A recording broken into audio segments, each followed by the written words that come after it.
বিসমিল্লাহির রহমানির রহিম। পরম করুণাময় ও অসীম দয়ালু আল্লাহর নামে শুরু। ومن أحسن قولا ممن دعا إلى الله وعمل صالحا وقال إنني من المسلمين.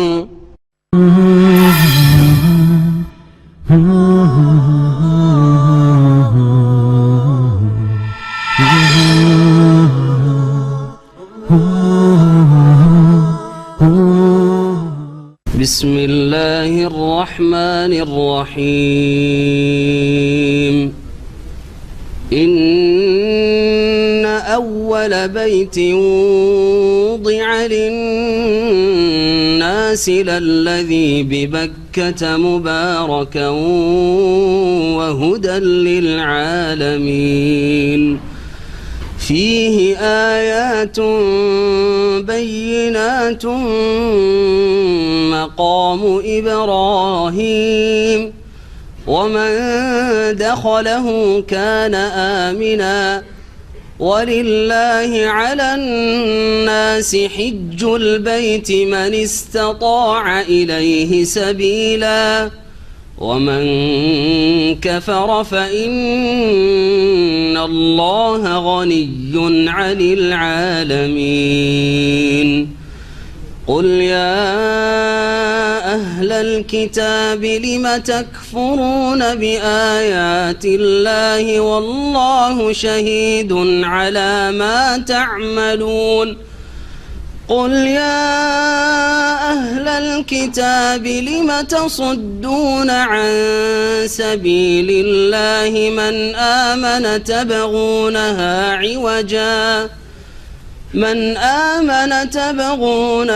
عوجا وأنتم شهداء وما الله بغافل عما تعملون. يا أيها الذين آمنوا إن تطيعوا فريقا من الذين أوتوا الكتاب يردوكم بعد إيمانكم كافرين وكيف تكفرون وأنتم تتلى عليكم آيات الله وفيكم رسوله ومن يعتصم بالله فقد هدي إلى صراط مستقيم. يا أيها الذين آمنوا اتقوا الله حق تقاته ولا تموتن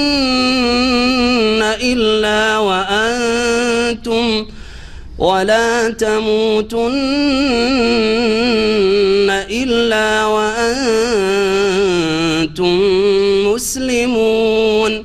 واعتصموا بحبل الله جميعا ولا تفرقوا واذكروا نعمة الله عليكم إذ كنتم أعداء فألف بين قلوبكم فأصبحتم بنعمته إخوانا وكنتم على شفا حفرة من النار فأنقذكم منها كذلك يبين الله لكم آياته لعلكم تهتدون. ولتكن منكم أمة يدعون إلى الخير ويأمرون بالمعروف وينهون عن المنكر وأولئك هم المفلحون. ولا تكونوا كالذين تفرقوا واختلفوا من بعد ما جاءهم البينات وأولئك لهم عذاب عظيم يوم تبيض وجوه وتسود وجوه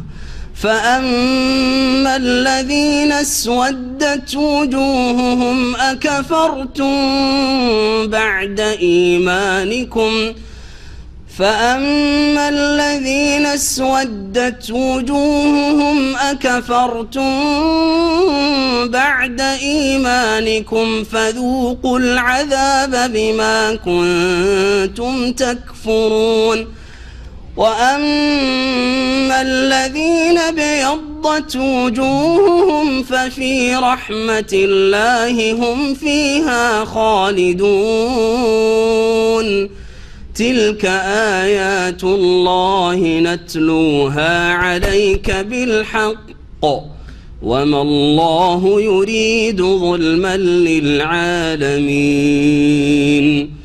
ولله ما في السماوات وما في الأرض وإلى الله ترجع الأمور كنتم خير أمة أخرجت للناس تأمرون بالمعروف وتنهون عن المنكر وتؤمنون بالله ولو آمن أهل الكتاب لكان خيرا لهم منهم المؤمنون وأكثرهم الفاسقون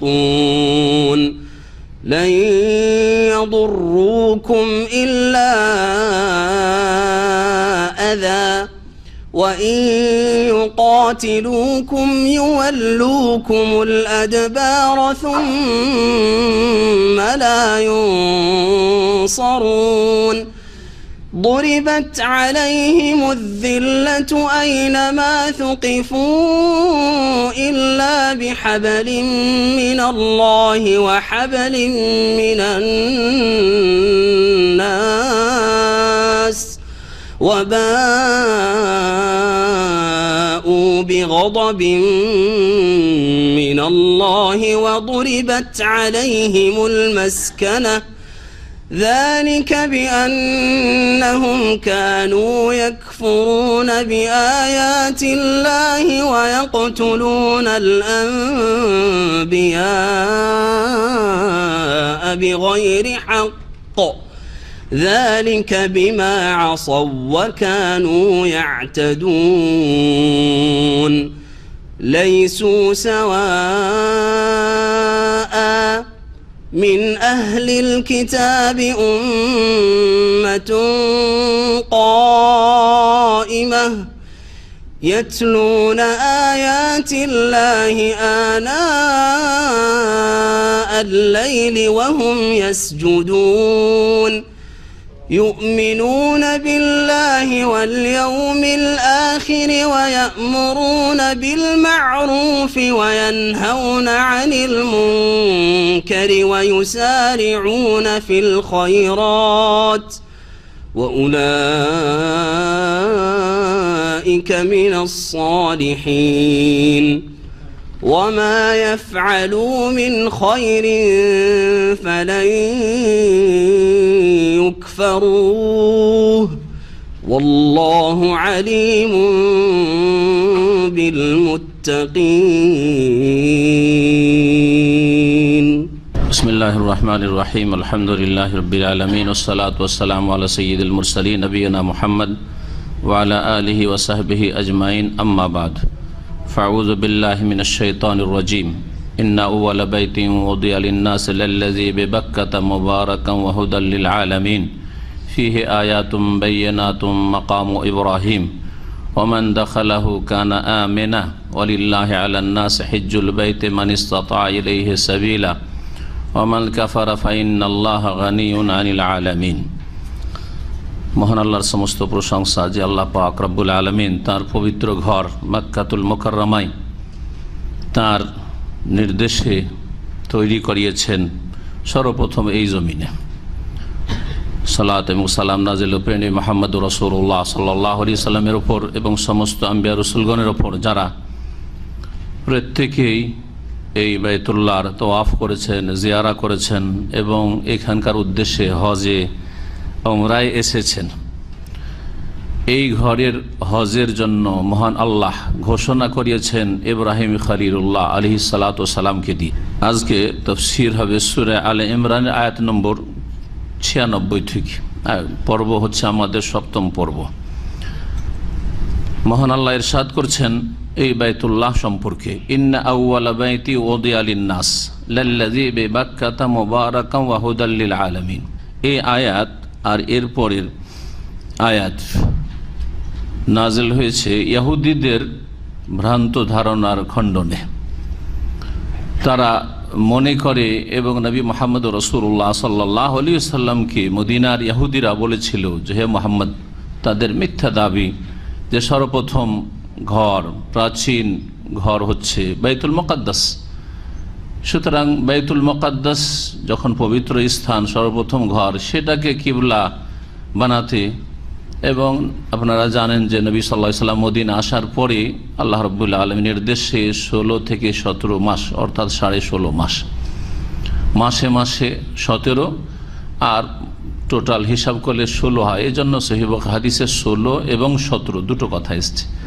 16-17 মাস বাইতুল মুকাদ্দাসকে কিবলা বানিয়ে সালাত আদায় করেছেন। তারপরে কিবলার পরিবর্তন হয়েছে, বাইতুল্লাহর দিকে আবার ফিরেছেন। মক্কায় থাকাকালীন বাইতুল্লাহকেও সামনে রাখা হইতো আর বাইতুল মুকাদ্দাসকেও সামনে রাখা হইতো। ইবনে আব্বাস রাদিয়াল্লাহু তাআলা আনহুমা এই ব্যাখ্যাই করেছেন।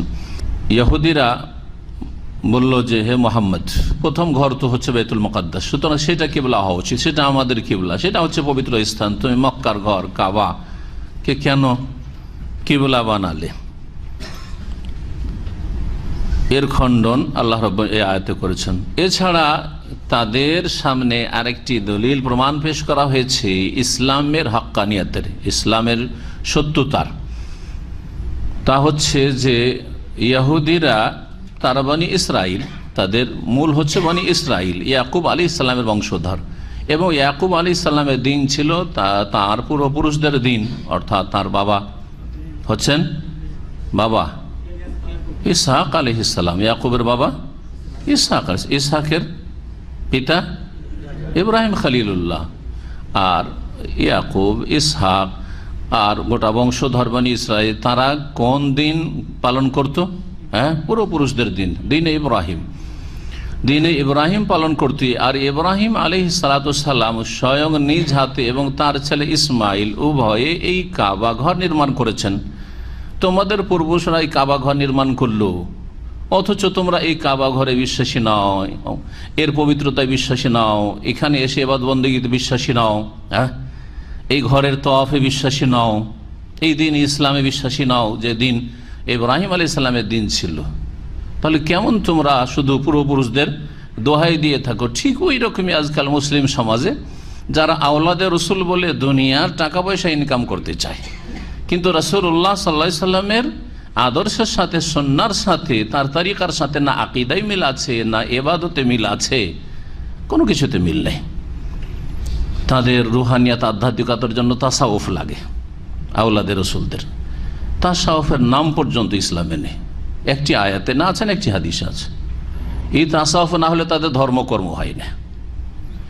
আকীদায় শিরক কুফরি বড় বড়, আর এইসব আকীদা ইসলামের নামে চালায়, অথচ ইসলামের কোনো সম্পর্ক নেই এসব ভ্রান্ত আকীদা আর সাথে, যেগুলি পীরতন্ত্রে, পীর মুরিদের ব্যবসাতে যেসব ধর্মীয় আকীদা তাদের রয়েছে, হলুলের আকীদা, আল্লাহ ফানা হয়ে যাওয়ার আকীদা, পীরে ফিরে বিলীন হয়ে যাওয়ার, ফানাফি শেখ, ফানাফি রসুল, পীরের ধ্যান, তাসাউরের শেখের আকীদা, সমস্ত শিরকি আর কুফরি আকীদা।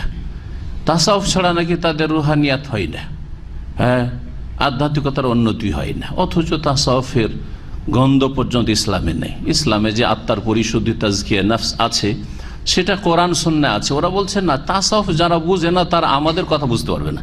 আজকালকার পীররা কি বলছে, কি লিখছে, যাদের তাসাউফ সম্পর্কে জ্ঞান নেই তারা আমাদের এইসব কথা বুঝতে পারবেন না, কারণ ওই সব কথা কোরআনে কারিমেও নেই আর রাসূলুল্লাহ সাল্লাল্লাহু আলাইহি ওয়াসাল্লামের হাদিসেও নেই। কোরআন এবং হাদিস দিয়ে যেন দিনকে কমপ্লিট করা হয়নি, আরও বেশ কিছু বিষয় রয়েছে, অনেক কিছু রয়েছে যেগুলি তাদের হচ্ছে মারিফতি এলেম, যেগুলি লুকায়িত আছে শিয়া রাফেজিদের মতো। তাদের যেমন 40 পারা কোরআন 10 পারা কেউ জানে না, তারাই শুধু জানে, ঠিক তেমনি এদের ধর্মকর্মটা ওই রকম।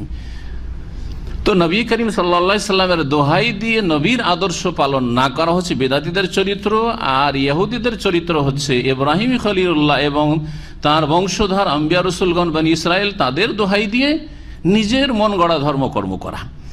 এই ইহুদি নাসারাদের ভ্রান্ত পথ থেকে নিজেকে বাঁচিয়ে রাখুন এবং এই গুমরাহি দিকে যে ঠেলে দিয়েছে বিদাতি হুজুরেরা, এর থেকে সতর্ক হন।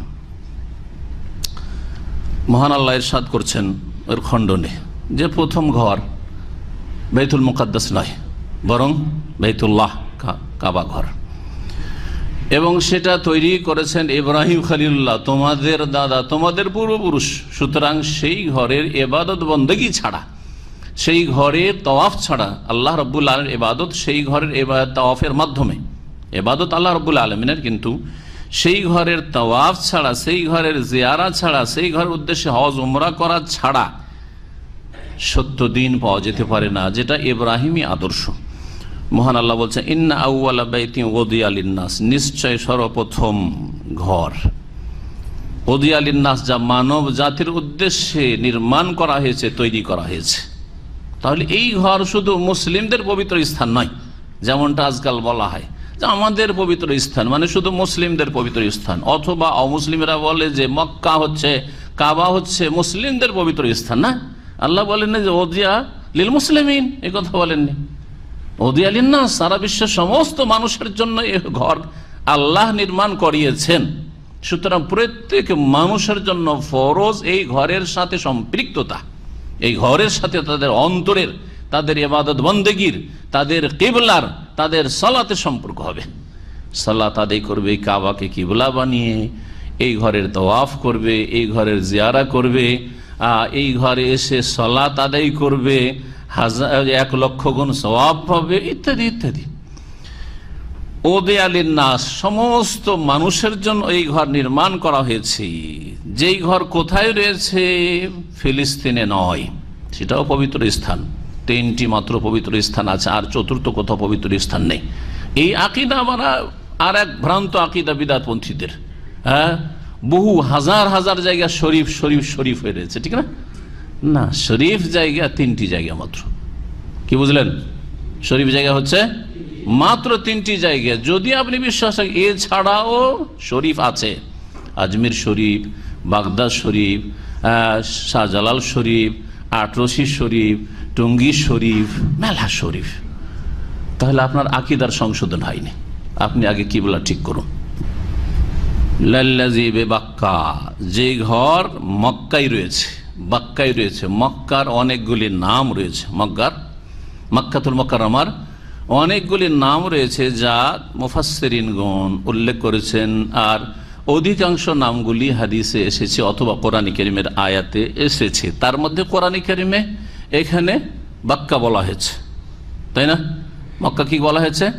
বাক্কা। বাক্কা মক্কাকে কেন বলা হইল, এই নামকরণের কারণটা জেনে না, আর তারপরে বেশ কিছু নাম শোনাবো। বাক্কা শব্দের 2টি অর্থ হইতে পারে। একটি শব্দ হচ্ছে বাকা ইয়াবকি থেকে। বাকা ইয়াবকি মানে কে বলতে পারেন? কারো জানা আছে আরবি? হ্যাঁ, বাকা ইয়াবকি মানে কি? কান্না করা, কান্না করা। তো এই ঘরে এসে মানুষ সবচেয়ে বেশি কান্না করে।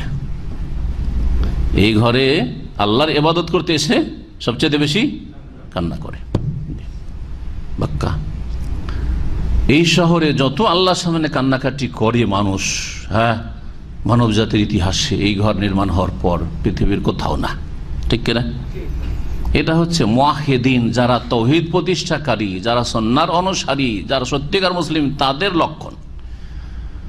কিন্তু বিদাতীদের যাদের সম্পর্ক হচ্ছে কবর মাজারের সাথে, তাদের কান্না বেশি মক্কায় নয়। কোথায় কান্না? কোথায় কান্না? গায়রুল্লাহর যায় আস্থানাতে কান্না, শুধু মদিনায় নয়, মদিনা হচ্ছে, মদিনায় যেহেতু তাদের মাজার রাকিদ আছে সেজন্য সেটা একটা অংশ। আপনি বিভিন্ন মাজারে গিয়েও দেখতে পাবেন এত বেশি মুশরিকরা কান্না করে, যারা এই মাজারি শিরকি আকীদা বিশ্বাসী, সেই কান্নার কখনো তৌফিক তাদের মক্কায় হয় না, মক্কায় হয় না। জি হ্যাঁ, এই রাফেজি শিয়াদেরকে দেখবেন মক্কায় কোনোদিন তাদেরকে কাঁদতে দেখা যাবে না। যদি কান্না করে কোথায় করবে? কবরে গিয়ে, ওই বাকিতে, যেটাকে জান্নাতুল বাকি বলে বিদাতি ভাষায়, জান্নাতুল বাকিতে যত কান্না, এই কান্না কোথাও তাদের তো, বরং মক্কায় কাবা ঘরে সালাত শুরু হলে আর সুরসুর করে বেরিয়ে চলে যায়, আওয়াজ ছেড়ে, আওয়াজ পড়ে না। মসজিদ নববীতে এদের কান্না করতে দেখা যায় না, কিন্তু এদের সমস্ত কান্না দেখা যায় বাকিতে গিয়ে, আল মুআল্লা কবরস্থানে গিয়ে। এইরকম মাজারপন্থীদের কান্নাকাটি দেখা যায় বিভিন্ন মাজারে গিয়ে। এই হচ্ছে মুমিন মুওয়াহিদ একত্ব প্রতিষ্ঠাকারী আর মুশরিকের মাঝে পার্থক্য। তো বাক্কার একটি নাম কেন, এর একটি কারণ এটি কান্না থেকে। আর কেউ কেউ বলেছে যে বাক্কা এই তাসদিদ দিয়ে, বা কাফ কাফ, এটি হচ্ছে মাদ্দায় ধাতু, এর মানে হচ্ছে চূর্ণ বিচূর্ণ করে দেওয়া। তো এই মক্কাকে বাক্কা কেন বলা হয়? এই জন্য বলা হয় যে এই মক্কায় অসৎ উদ্দেশ্যে যারা এসেছে, এই আল্লাহর ঘর ধ্বংস করার জন্য, অথবা মক্কার ক্ষয়ক্ষতি করার জন্য, মক্কাবাসীদের ক্ষয়ক্ষতির জন্য, অনিষ্টের জন্য যারাই অসৎ উদ্দেশ্য রেখেছে, তাদেরকে আল্লাহ নিশ্চিহ্ন করেছেন, তাদেরকে আল্লাহ ধ্বংস করেছেন, তাদের গর্দন ভেঙে দিয়েছেন। বাক্কা, জি, এই বাক্কা, এই শহর তাবুক আনাকা জালেমিন, জালেমদের গর্দনকে নিচে নামিয়ে দিয়েছে, ধ্বংস করেছে। দেখেন আবরাহা হস্তি বাহিনীর ঘটনা, ফাজআলাহুম কাআসফিম মাকুল, আল্লাহ তাদেরকে এমন করে ধ্বংস করলেন, সেগুলি শুধু ভূষাই পরিণত হয়নি, বরং ভূষা গরুতে মহিষে উঠে খাওয়ার পরে, ভূষাভূষি খড়কুটো খাওয়ার পরে যখন হয়, গোবর হয়, সেটা ভক্ষিত ভূষা। মাকুল মানে কি? ইসিমফুল, আকালাই আকল থেকে ভক্ষিত ভূষা। এইরকম ভাবে আল্লাহ চূর্ণ বিচূর্ণ করে দিয়েছেন জালেমদেরকে। এই জন্য মক্কা সম্পর্কে যারাই অসৎ উদ্দেশ্য রাখবে, তারা হচ্ছে কঠোর শাস্তির হকদার। ওমাই ইউরিদ ফীহি বিইলহাদিন বিযুলমিন নুযিকহু মিন আযাবিন আলীম, সূরা হজে মহান আল্লাহ ইরশাদ করছেন, জুলম অত্যাচার করার আগে যদি অসৎ এই নিয়ত রাখে, ওমাই ইউরিদ ফীহি, এই হারামের এলাকায়, মক্কার যে হারামের এলাকা রয়েছে, বর্ডার রয়েছে, এর ভিতরে যদি কেউ কোনো পাপের, জুলমের অসৎ ইচ্ছা রাখে, নুযিকহু মিন আযাবিন আলীম, তাহলে তাকে মর্মান্তিক শাস্তির আস্বাদন করাবো, মর্মান্তিক শাস্তি আল্লাহ দেবেন। তো এই মক্কার একটি নাম হচ্ছে কি? মক্কা মুবারাকান। এই মক্কা হচ্ছে বরকতময় শহর, বরকতময় শহর। এখানকার বরকতের জন্য মহান আল্লাহর কাছে ইব্রাহিম আলাইহিস সালাতু সালাম দোয়া করেছেন, আর মদিনার বরকতের জন্য প্রিয় নবী মুহাম্মদুর রাসূলুল্লাহ সাল্লাল্লাহু আলাইহি ওয়াসাল্লাম দোয়া করেছেন। সুতরাং এই দুই জায়গায় বড়ই বরকত রয়েছে, বড়ই বরকত রয়েছে। এখানে সারা পৃথিবী থেকে ওয়ারযুক আহলাহুম মিনাস সামারাত দোয়া করেছেন ইব্রাহিম খলিল। আল্লাহ মক্কার লোকদেরকে ফলের রিজিক উপজীবিকা তুমি দিও। অথচ মক্কা এখন পর্যন্ত কোনো একটা ফল কি হয় না, উৎপাদন হয় না। কোনো ফল পাওয়া যায়? কিছু আছে?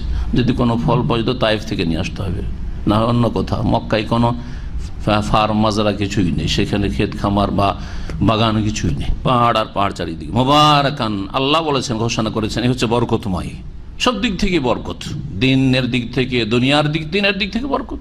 মক্কায় গিয়ে কত সব এক ওয়াক্ত সালাত, মক্কায় গিয়ে হজ করলে অতীতের গুনাহ খাতা মাফ হয়ে একবার নিষ্পাপ শিশুর মতো ফিরে আসে, তাই না?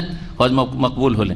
মক্কায় গিয়ে ওমরা করলে, আল ওমরাতু ইলাল ওমরাতি কাফারাতুন লিমা বাইনাহুম, একটা ওমরা করলে আর একটা ওমরা করলে মাঝখানের গুনাহগুলির কাফারা মোচন হয়ে গেল। এই মক্কা না গেলে হয় না। মুবারাকান, তাহলে বরকত, এই স্থানে বরকত রয়েছে, কিন্তু যেই স্থানে বরকতের কথা আল্লাহ বলে সেখানে বরকত রয়েছে। এর বেশি বলবেন না যে এটাও মোবারক স্থান, এটা হচ্ছে বেদাতীদের লক্ষণ। কালেও বরকত রয়েছে, স্থানেও বরকত রয়েছে, আর ব্যক্তিতেও বরকত রয়েছে। বোঝা গেছে কিনা? কালে যেমন রমজান মাস বরকত, লাইলাতুল কদর বরকত, তাই না?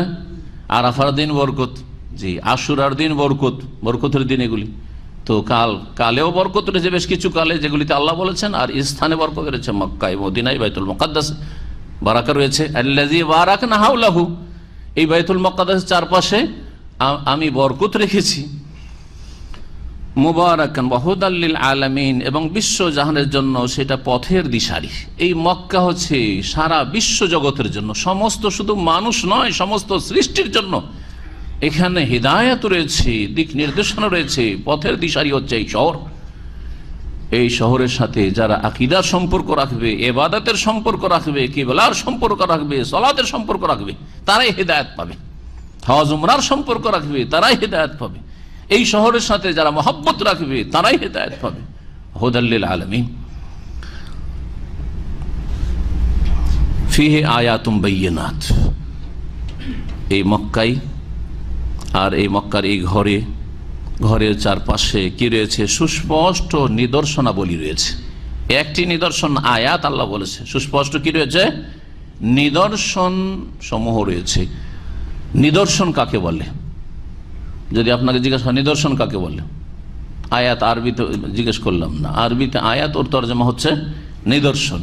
আয়াত বা নিদর্শন কাকে বলে, কি বলবেন? কে বলতে পারে? নিদর্শন দ্বীন ইসলামের আয়াত হচ্ছে দুই রকম। এক হচ্ছে সৃষ্টিগত আয়াত, আয়াতে কৌনিয়া, আসমান জমিন আমার আপনার সৃষ্টি সব নিদর্শন, এগুলি হচ্ছে সানুরিহিম আয়াতিনা ফিল আফাকি ওয়া ফি আনফুসিহিম, আফাক দিগন্তে আল্লাহ বহু আয়াত রেখেছেন, সৃষ্টিগত আয়াত নিদর্শন। ওয়া ফি আনফুসিহিম, নিজের নিজের শরীরের যতগুলো যন্ত্র রয়েছে এগুলিতে, মেডিকেল সায়েন্সে বহু শিক্ষার বিষয় রয়েছে। নিদর্শন মানে এমন শিক্ষার বিষয় যেগুলি দিয়ে সৃষ্টিকর্তাকে জানা যায়। যেগুলি দিয়ে কাকে জানা যায়?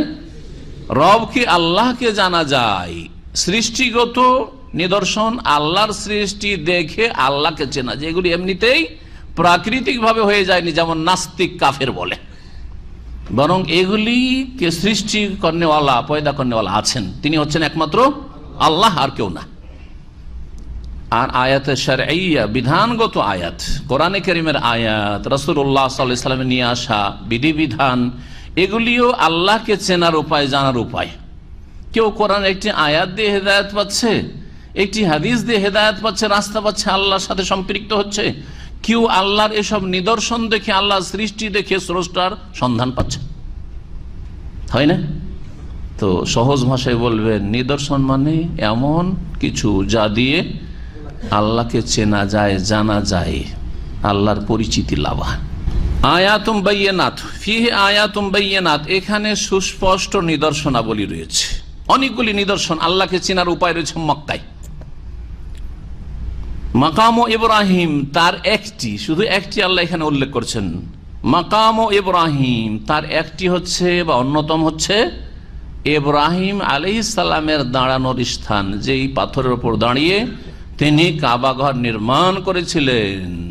ধীরে ধীরে দেয়াল উঁচা হচ্ছে, আর পাথরে চেপে আছেন, আর ইট বসাচ্ছেন, আর ছেলে ইসমাইল আলাইহিস সালাম একটা করে পাথর নিয়ে যে দিচ্ছে। জি, এই মাকাম ইব্রাহিম, মাকামের পাথরটা এখন দূরে সরিয়ে দেওয়া হয়েছে।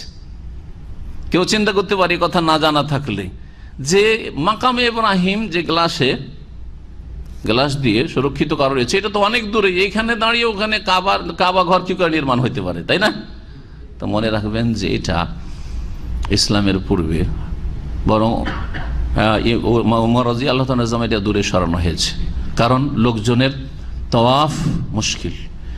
আর তার সাথে কোরআনে কারীমে আল্লাহ বলেছেন যে মাকাম ইব্রাহিমের পিছনে কি করো? সালাত আদায় করো। তওয়াফের পরে 2 রাকাত নামাজ মাকাম ইব্রাহিম, ওয়াত্তাখাযু মিন মাকাম ইব্রাহিম মুসাল্লা, বা ওয়াত্তাখাযু, 2 রকম পড়া হয়েছে, দুটোই কিরাত মশহুর প্রসিদ্ধ, ওয়াত্তাখাযু মিন মাকাম ইব্রাহিম মুসাল্লা। তো এই যে মুসাল্লা মানে সবাই যদি নামাজ পড়তে থাকে আর দেয়ালের সাথে লেগে আছে, কাবার দেয়ালের সাথে লেগে আছে মাকাম ইব্রাহিম, তাহলে তো তওয়াফ করে মুশকিল হয়ে যাবে। হ্যাঁ, নামাজের সামনে দিয়ে, এখনো তো নামাজের সামনে দিয়ে কিছু বেয়াদব আছে যারা ইচ্ছে করি নামাজের সামনে মনে করে যে কাবাতে নাকি সূত্রা লাগে না, এটা ভুল ফতুয়া। যারা এই ফতুয়া দিয়ে থাকে যে কাবাতে সূত্রা লাগে না, এটি ভুল ফতুয়া। সব জায়গায় সূত্রা জরুরি, তবে যেখানে নিরুপায়, কাবা শুধু নাই, হাজার হাজার লোকের ভিড় আর কোনো রাস্তা পাচ্ছেন না, আমাকে বেরোইতে হবে, তখন আদ-দারুরাত তুবিহুল মাহযুরা, নিরুপায় হওয়ার কারণ নিষিদ্ধ কথা কাজ অনেক সময় হালাল হয়ে যায়, অতটা যতটা না করলে আর উপায় নেই। এটা হচ্ছে সঠিক ফতোয়া। অনেক লোককে বাধা দেওয়া হয় মক্কায় অথবা মদিনায় ভিড় ভাড়ে, হেনা মাফি সূত্রা, হেনা মাফি সূত্রা, জাহেল, এখানে সূত্রা লাগে না, অসুবিধা নেই, নামাজের সামনে দিয়ে শক করে যায়, হারাম। জি, যদি রাস্তা এদিক ওদিক থাকে আর সে নিরুপায়, রাস্তা নেই, আমি নিরুপায় নেই, একটু পরে আমি বেরোতে পারবো, সুতরাং জায়েজ নয় নামাজের সামনে দিয়ে বেরো, মক্কাতে হইল মদিনে হইল।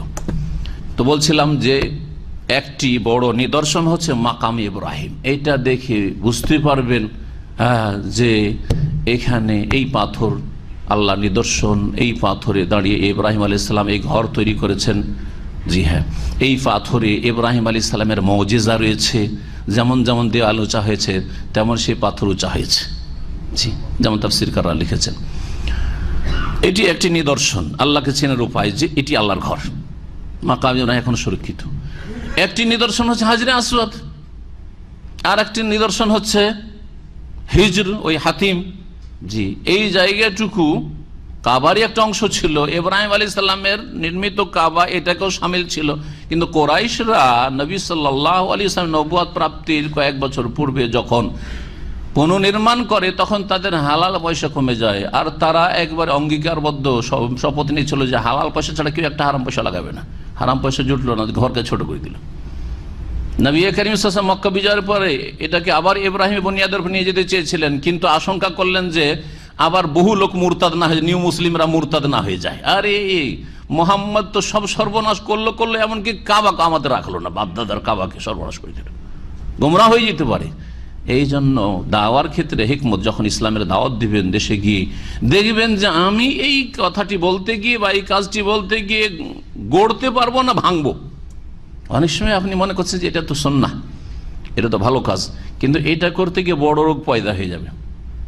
বড় রোগ পয়দা করে একটা সুন্নত কায়েম করবেন না বড় রোগ থেকে মুক্ত করার চেষ্টা করবেন? হ্যাঁ, এটা হচ্ছে হিকমা। যেমন এক ছেলে এখান থেকে গিয়েছে জানাজার নামাজ পড়াইতে গিয়ে, জানাজার নামাজে 2 সালামও জায়েজ আছে আর 1 সালামও জায়েজ আছে। 1 সালামের হাদিসও বহু রয়েছে আর 2 সালামের হাদিস রয়েছে, এটাই ঠিক। হাম্বলি মাযহাবে সেটাকে প্রাধান্য দেওয়া হয়েছে 1 সালামকে। এখন ওখানে গিয়ে সব সুন্নাহর আমল করতে গিয়ে 1 সালাম ফিরিয়ে দিয়েছে, ব্যাস 1 সালাম জানাজা ফিরেছে। এমন হইচই শুরু, একবারে মারামারির অবস্থা। জানাজা হয়নি, আবার জানাজা করবে তারা। কি করলেন আপনি? হ্যাঁ, গড়লেন না, ভাঙার কাজ করে দিলেন, অথচ একটা জায়েজ কাজ, এমন নয় যে বিদাত। হ্যাঁ, যদি এরকম হয় যে আপনাকে ওখানে নামাজ তো পড়তে হচ্ছে, বিদাত করতে হচ্ছে, মিলাদ না, অবশ্যই বিদাত কবিরা গুনাহ, হারাম করবেন না আপনি। কিন্তু সুন্নাহর ক্ষেত্রে যদি দেখেন যে এখনো এদের মন মস্তিষ্ক সুন্নাহ কবুল করার জন্য প্রস্তুত হয়নি, এদের মধ্যে এর চাইতে বড় বড় রোগ আছে, আকীদার বড় বড় রোগ আছে, শিরক আছে, বড় বিদাত আছে, শিরক বিদাতকে উৎখাত করুন, তারপরে সুন্নাত কায়েম করুন। শিরক বিদাত হচ্ছে আগাছা, আগে জমির ঘাস আগাছা সাফ করুন, আর তারপরে তখন বীজ বপন করুন অথবা ফসল আপনি তৈরি করুন। আর একটি নিদর্শন হচ্ছে জমজম কূপ। হ্যাঁ, জমজম কূপ, জমজমের ইতিহাস। এই জমজম কূপ, এত লোক পানি নিচ্ছে, পানি কমছেই না। পৃথিবীর কোন কূপ দেখান তো এরকম যে কয়েক হাজার লোক দিনে পানি নিলে তারপরে আর পানি থাকে, খুঁজে পাবেন না পানি, তাই না? সারা পৃথিবীর মানুষ যদি একদিন এসে পানি নেওয়া শুরু করে, তবু জমজম করে পানি কমাতে পারবে না। জি হ্যাঁ, মুজিজা এগুলি। জি, ইব্রাহিম পরিবারের কারামত এবং ইব্রাহিম আলাইহিস সালামের মুজিজা, আম্বিয়া রাসূলগণের মুজিজা। সাফা মারওয়া, সাফা এবং মারওয়ার মাঝে যে সাইয়ের ইতিহাস, হাজার আলাইহিস সালাম এখানে 7 বার দৌড় দিয়েছেন, এগুলি হচ্ছে নিদর্শন ইসলাম যে হক এবং দ্বীন ইসলাম হচ্ছে মিল্লাতে ইব্রাহিম, ইব্রাহিম আলাইহিস সালামের আদর্শ ছেড়ে যাওয়া আদর্শ, যে সত্যতা প্রমাণ করে। এইরকম মেনা, আরাফা, মুজদালিফা, মাশায়ের, তারপরে জামারাত, এই জামারাতগুলি এগুলি হচ্ছে নিদর্শন। একটি হাদিস শোনাই এই মর্মে, এই কাবা ঘর সম্পর্কে এবং কাবার নামগুলি বলি। হাদিস বুখারী এবং মুসলিমে রয়েছে। আবু যার রাদিয়াল্লাহু তাআলা আনহু থেকে বর্ণিত, তিনি বলেন, কুলতু ইয়া রাসূলুল্লাহ, আমি বললাম হে আল্লাহ রাসূল সাল্লাল্লাহু আলাইহি ওয়াসাল্লাম, আইয়ু মসজিদিন উদিয়া ফিল আরদি আউয়াল, কোন মসজিদটি এই পৃথিবীতে সর্বপ্রথম নির্মাণ করা হয়েছে, তৈরি করা হয়েছে? সারা পৃথিবীর মধ্যে কোন ঘরটি বা কোন মসজিদ সর্বপ্রথম তৈরি করা হয়েছে? তাআলা রাসূলুল্লাহ সাল্লাল্লাহু আলাইহি ওয়াসাল্লাম বলে আল মসজিদুল হারাম, সেটা হচ্ছে মসজিদে হারাম। হেরেম শরীফ বলবেন না, এটা বিকৃত। আমরা খুব বিকৃত, নামেও বিকৃত, মানুষের নামেও বিকৃতি আমাদের, আর এমনকি হারামের নামে বিকৃত। হারাম বলবেন, হারাম না, এবার কি বলবেন? মসজিদুল হারাম। আল মসজিদ বলেন, আল মসজিদের সাথে লাগিয়ে বলেন আল মসজিদুল হারাম ব্যবহৃত হয়েছে। আর যখন শুধু বলবেন তখন হারাম না বলে কি বলবেন? হারাম বলবেন। হারামিম, হারাম শুদ্ধ উচ্চারণ, হেরেম নয়, হেরেম শরীফ। আল মসজিদুল হারাম। কুলতু সুম্মা আইয়ু, তারপরে কোন মসজিদ? কাল আল মসজিদুল আকসা, দ্বিতীয় যে মসজিদ নির্মাণ করা হয়েছে পৃথিবীতে তা হচ্ছে মসজিদে আকসা, বাইতুল মুকাদ্দাসের মসজিদ। কুলতু, আমি জিজ্ঞেস, কাম বাইনাহুমা, এই দুই মসজিদ নির্মাণের মাঝে কতটা সময় ছিল, সময়ের ব্যবধান ছিল? কাল আর 40 বছর। 40 বছরের ব্যবধানে এই দুই মসজিদ তৈরি হয়েছে। 40 বছর আগে মসজিদে হারাম, এই কাবা ঘর নির্মাণ করা হয়েছে, আর 40 বছর পরে মসজিদ আকসা তৈরি করা হয়েছে।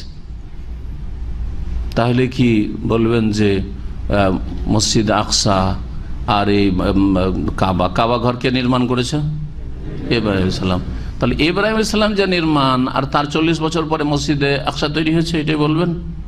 এটা করলে ঐতিহাসিকভাবে সেটা প্রমাণ হবে না। এই জন্য অনেক গবেষক ওলামারা বলেছেন যে ইব্রাহিম আলাইহিস সালামও এই ঘরের পুনর্নির্মাণ করেছিলেন। এই ঘর সর্বপ্রথম আল্লাহ মালাইকাদেরকে দিয়ে তৈরি করিয়েছেন, ফেরেশতাদেরকে দিয়ে, ফেরেশতাদেরকে তৈরি করেছেন। তারপরে অন্য নাম্বিয়া রসুলগণ হতে পারে সেটা। 40 বছরের ব্যবধান এই দুই মসজিদ তৈরি হয়েছে। কুলতু সুম্মাই, তারপরে কোন মসজিদ? কালা সুম্মা, তারপর আর অন্য কোন মসজিদের চিন্তা করিও না। সুম্মা হাইসু আদরাক্তা সলাতা, যেখানেই তুমি সলাতের সময় পেয়ে যাও, অর্থাৎ তোমার সলাতের নামাজের সময় হয়ে যায়, ফাসাল্লি, সেখানেই সলাত আদায় করো।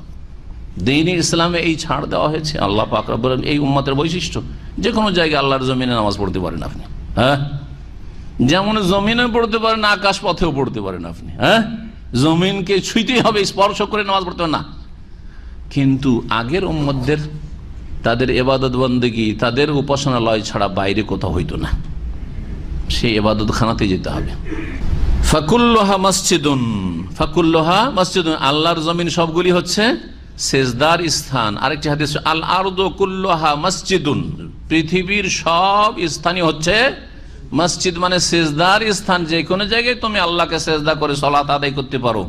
ইল্লাল মাকবারাতু আল হাম্মাম, তবে কবরস্থান এবং হাম্মাম, না পেশাব পায়খানা বাথরুম, সেগুলিতে চলবে না। না পাকিস্তান চলবে না, আর কবরস্থান চলবে না। তার নাপাকির কারণে সেখানে শিরকের, নাপাকির চাইতে বড় যেটা আশঙ্কা সেটা হচ্ছে সেখানে শিরক কুফরের আশঙ্কা আছে, যেই শিরকে মুসলিম উম্মার অধিকাংশ লোক ডুবে গেছে। মক্কার নাম শোনেন, মক্কার নাম হচ্ছে মক্কা, হ্যাঁ যেটা জানা আছে সবার। আর এই আয়াতে কি পেলাম? বাক্কা। এই ঘরের নাম হচ্ছে আল বাইতুল আতিক, আল বাইতুল আতিক। ওয়ালিয়াতাওয়াফু বিল বাইতিল আতিক, কোরআনের সূরা হজে রয়েছে, তারা যেন প্রাচীনতম ঘরের তাওয়াফ করে। এই ঘরের নাম হচ্ছে আল বাইতুল হারাম। এই ঘরের নাম হচ্ছে বা শহরের নাম হচ্ছে আল বালাদুল আমিন, ওয়াহাদ আল বালাদিল আমিন, সূরা 3 রয়েছে। এই ঘরের নাম হচ্ছে আল মামুন। এই ঘরের নাম উম্মে রাহিম।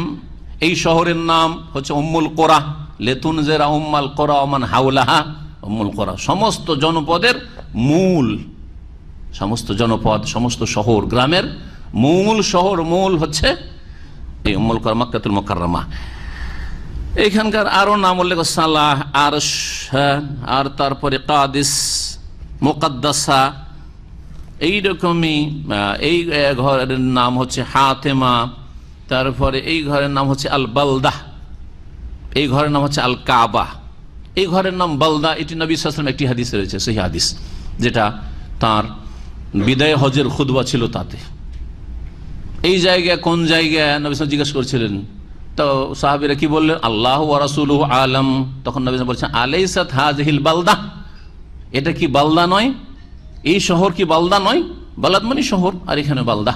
মহান আল্লাহ তারপরে ইরশাদ করছেন, ওমান দাখালাহু কানা আমিনা। এটাও একটি নিদর্শন, সারা পৃথিবীর কোথাও নিরাপত্তা পাবেন পুরোপুরি অসম্ভব, কিন্তু আল্লাহর পক্ষ থেকে ঘোষণা যে যারাই এই ঘরে প্রবেশ করবে বা এই হারামের এলাকা, শুধু ঘর নয়, হারামের এলাকা, এই ঘর বলতে হারামের এলাকাকে বোঝানো হয়েছে, এই হারামের এলাকায় যারাই প্রবেশ করবে তারাই হচ্ছে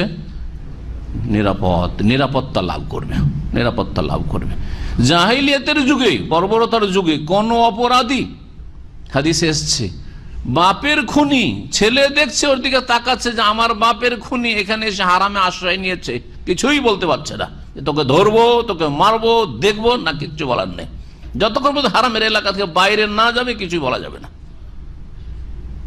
তারাও ইব্রাহিম দ্বীনকে বিকৃত করেছিল, শিরকে রূপান্তরিত করে, তারপরেও অনেক এই রকমের ভালো বৈশিষ্ট্যগুলি মক্কার মুশরিকদের মধ্যে ছিল, যেগুলি আল্লাহ রাব্বুল আলামিনের দ্বীনের বিধিবিধান। ওমান দাখালাহু, আর যারাই এই ঘরে প্রবেশ করবে বা এই হারাম এলাকায় প্রবেশ করবে, কানা আমেনা, তারাই সেখানে নিরাপদ হবে, নিরাপত্তা হাসিল করবে। এই নিরাপত্তা এমন, সেখানে শুধু মানুষের নিরাপত্তা নয়, সেখানে গাছপালার নিরাপত্তা রয়েছে, আছে না নেই? সেখানে হারিয়ে যাওয়া বস্তুর নিরাপত্তা রয়েছে, হারিয়ে যাওয়া বস্তুর নিরাপত্তা রয়েছে। আপনি খেতে পারবেন না, সারা জীবন আপনাকে জানাইতে হবে, ঘোষণা করতে হবে, না পারেন ঘোষণা করতে, যারা করবে ওখানে জমা দেন গিয়ে। আছে অফিস আছে মক্কায়, কাবার পাশেই হারিয়ে যাওয়া বস্তুর অফিস, সেখানে জমা দিয়ে দেন। কোনো কিছু হারিয়ে গেলে আমাদের সাথে জমা দেন, ওই সে যার সেটা খোঁজ করে নেবে। এই জন্য অধিকাংশ সময় একামা মক্কাতে হারিয়ে গেলে পাওয়া যায়। অনেক ভাইরা এখান থেকে একামা হারিয়ে পেয়েছে গিয়ে পরে ওখানে। আমি পরামর্শ দিয়েছি অনেক লোকে, যান ওই অফিসে যান, দেখবেন পেয়ে যাবেন, হয়তো 2-4 দিন পরে যান। আল্লাহর ভয় যাদের নেই তাদের বিষয়টা আলাদা, ও তো তওয়াফ করতে করতেও পকেট মারছে, চুরি করছে। জি হ্যাঁ, সবাই তো আর ইবাদতের গরজে আসে না, কিছু তো ধানের মধ্যে চিটা থাকবেই, জি হতে পারে। সেখানে পশু পাখি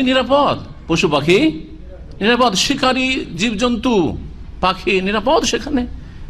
এতগুলো সেখানে পায়রা কবিতর দেখছেন, কবিতরকে তাড়াতে পারবেন? হ্যাঁ, ধরবো না, কবিতর ধরা তো হারাম, তো এখান থেকে তাড়াইতে মসজিদে তানিম মসজিদ আয়েশার দিকে নিয়ে যায়, কারণ ওখানে গেলেই হালাল এরিয়া শুরু হয়ে যায়, ওখানে গিয়ে ধরবো, পারবেন?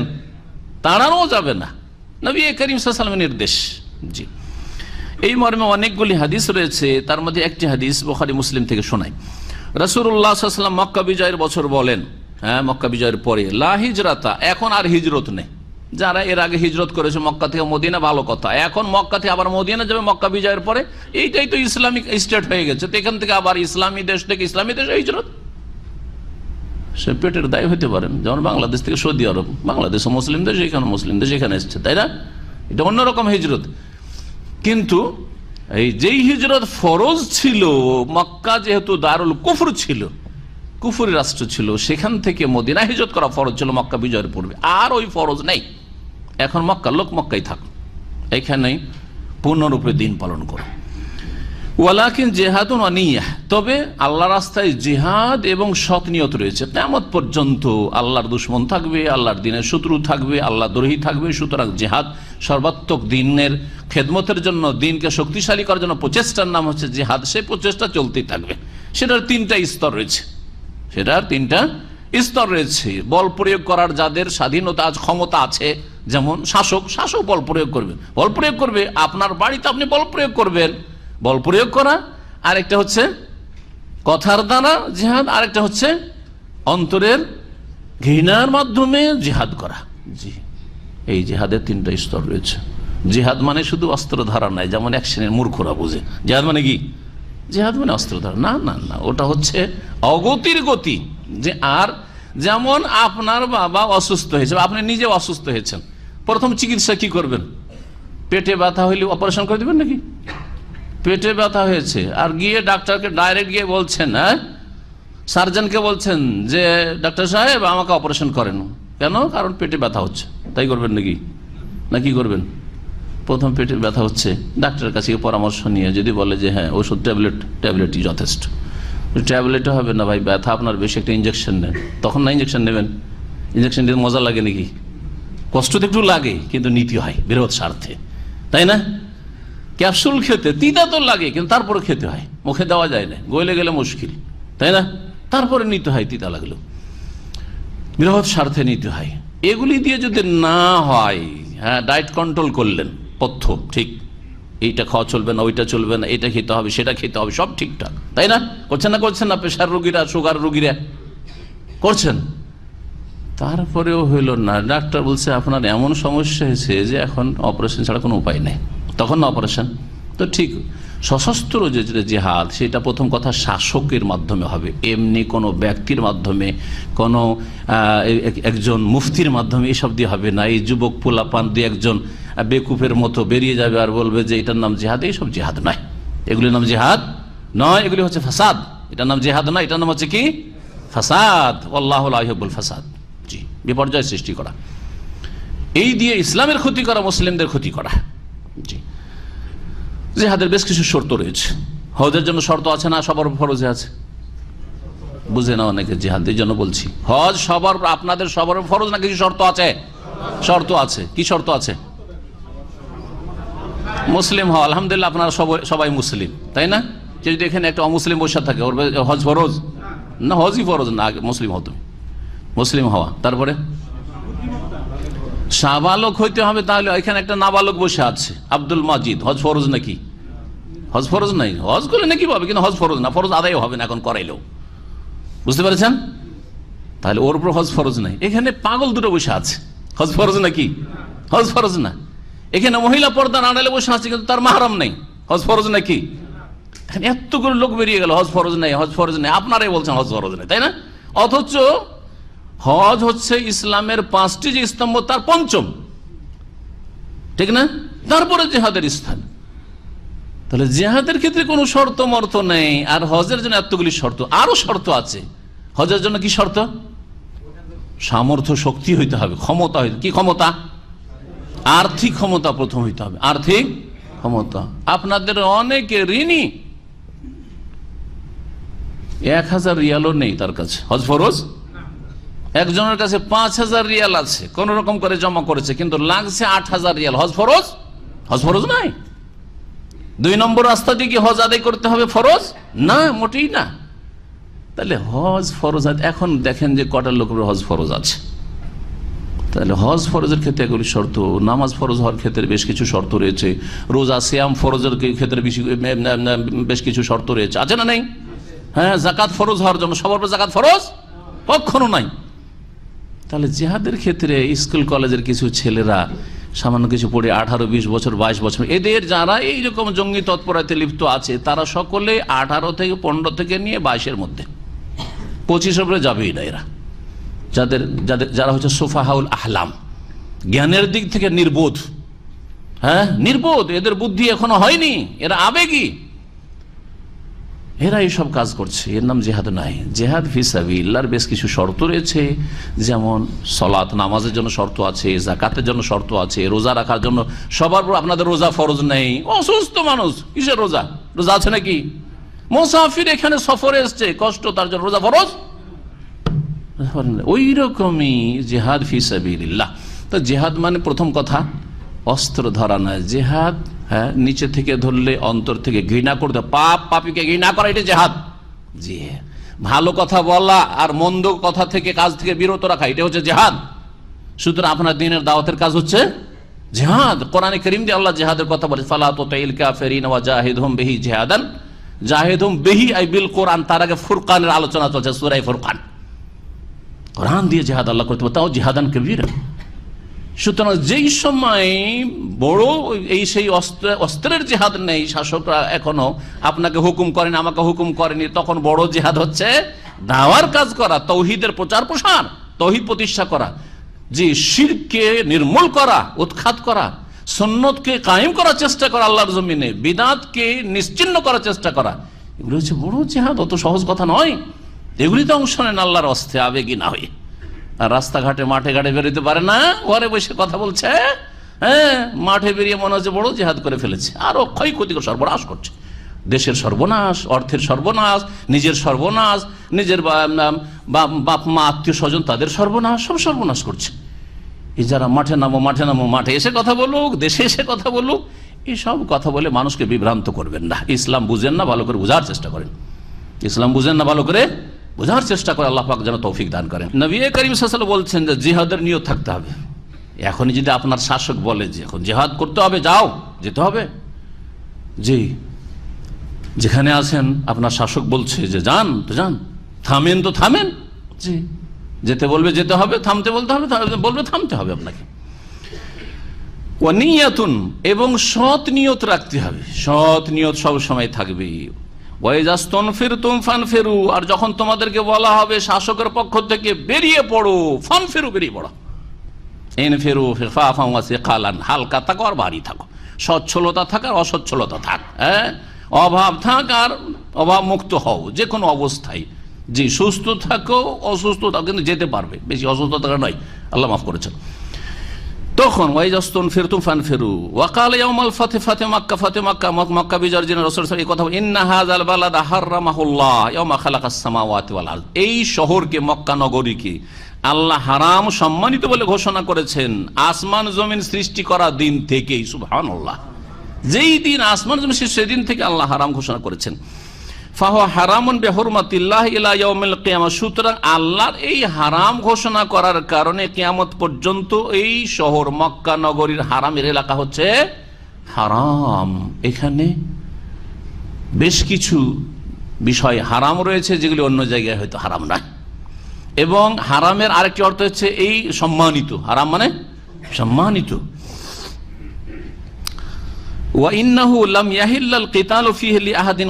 আমার পূর্বে কারো জন্য এখানে সশস্ত্র লড়াই করা হালাল হয়নি, হালাল হয়নি, একমাত্র মক্কা বিজয়ের দিন মাত্র কয়েক ঘন্টার জন্য হালাল করা হয়েছিল, তাও মক্কা বিজয়ের দিন। তার আগেও হালাল ছিল না, আর তারপরে আবার কয়েক ঘন্টা পরে আবার লড়াই, মক্কা নগরীতে হারামের এলাকায় হারাম করে দেওয়া হয়েছে কিয়ামত পর্যন্ত।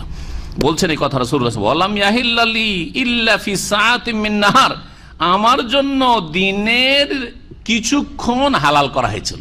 সাআতুন, আজকাল সাআত মানে 1 ঘন্টা 60 মিনিটের, কিন্তু তখন তো আর এই 60 মিনিটের ঘন্টা চলে যাবে। সাআতুন মানে কিছু মুহূর্তের জন্য, কিছু সময়ের জন্য হালাল করা হয়েছিল।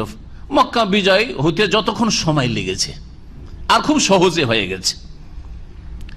একটা শহরে বিজয় লাভ করবে কোন দল মানব জাতির ইতিহাসে খুঁজে পাবেন না, আর মাত্র হাতে গোনা কয়েকজন হতাহত হবে। এইভাবে বিজয় লাভ করা কোন মানুষের ইতিহাসে দেখাইতে পারবেন না, একমাত্র মুহাম্মদুর রাসূলুল্লাহ সাল্লাল্লাহু আলাইহি ওয়াসাল্লাম, তার সাহাবায়ে কেরামদের এই মক্কা বিজয়ের ইতিহাস ছাড়া। জি, মাত্র কয়েকজন হতাহত হয়েছে যারা ছিল আগাছা, সুতরাং তাদের সাফ করা জরুরি ছিল আল্লাহর পক্ষ থেকে, তাই রাসূলুল্লাহ সাল্লাল্লাহু আলাইহি ওয়াসাল্লাম আল্লাহ করিয়েছেন। আর বাকি সবাইকে নিরাপত্তা দেওয়া হয়েছে। কাবা ঘরে ঢুকে যাও, ওমান দাখালাল হারামা ফাহুয়া আমিন, ওমান দাখালাল বাইতা ফাহুয়া আমিন, বাইতুল্লাহ যে ঢুকে পড়বে কাবা ঘরে সে হচ্ছে নিরাপদ। এমন কি ওমান দাখালা দারা আবু সুফিয়ান ফাহুয়া আমিন, এমন কি আবু সুফিয়ান এখনো কাফের হয়ে আছে, তার বাড়িতেও যদি কেউ ঢুকে যায় আশ্রয় নেওয়ার জন্য, সেও নিরাপদ। আবু সুফিয়ান খুশিতে বিশ্বাস হয় না তার যে আমি রাসূলের সবচেয়ে বড় দুশমন, আর আমার বাড়িতে ঢুকলেও নিরাপত্তা। আশ্চর্য। আব্বাসকে বলছে যে তোমার ভাতিজা কি বলে কথা আমি বুঝলাম না। আব্বাস বুঝলে না, তোমার বাড়িতে ঢুকলেও নিরাপদ, কেউ মারতে পারবে না। তাই নাকি? মুহাম্মদের এত বড় শত্রু আর আমার বাড়িতে ঢুকলেও নিরাপদ? তাহলে তো দিন সত্য দিন। হ্যাঁ, খুন করতে চাই না, হ্যাঁ, বরং মানুষের খুন থেকে রক্ষা করতে চায়। তাহলে আমি ইসলাম গ্রহণ করবো, চলো তোমার ভাতিজার কাছে আমাকে কোন রকম করে নিয়ে চলো। সুবহানাল্লাহ।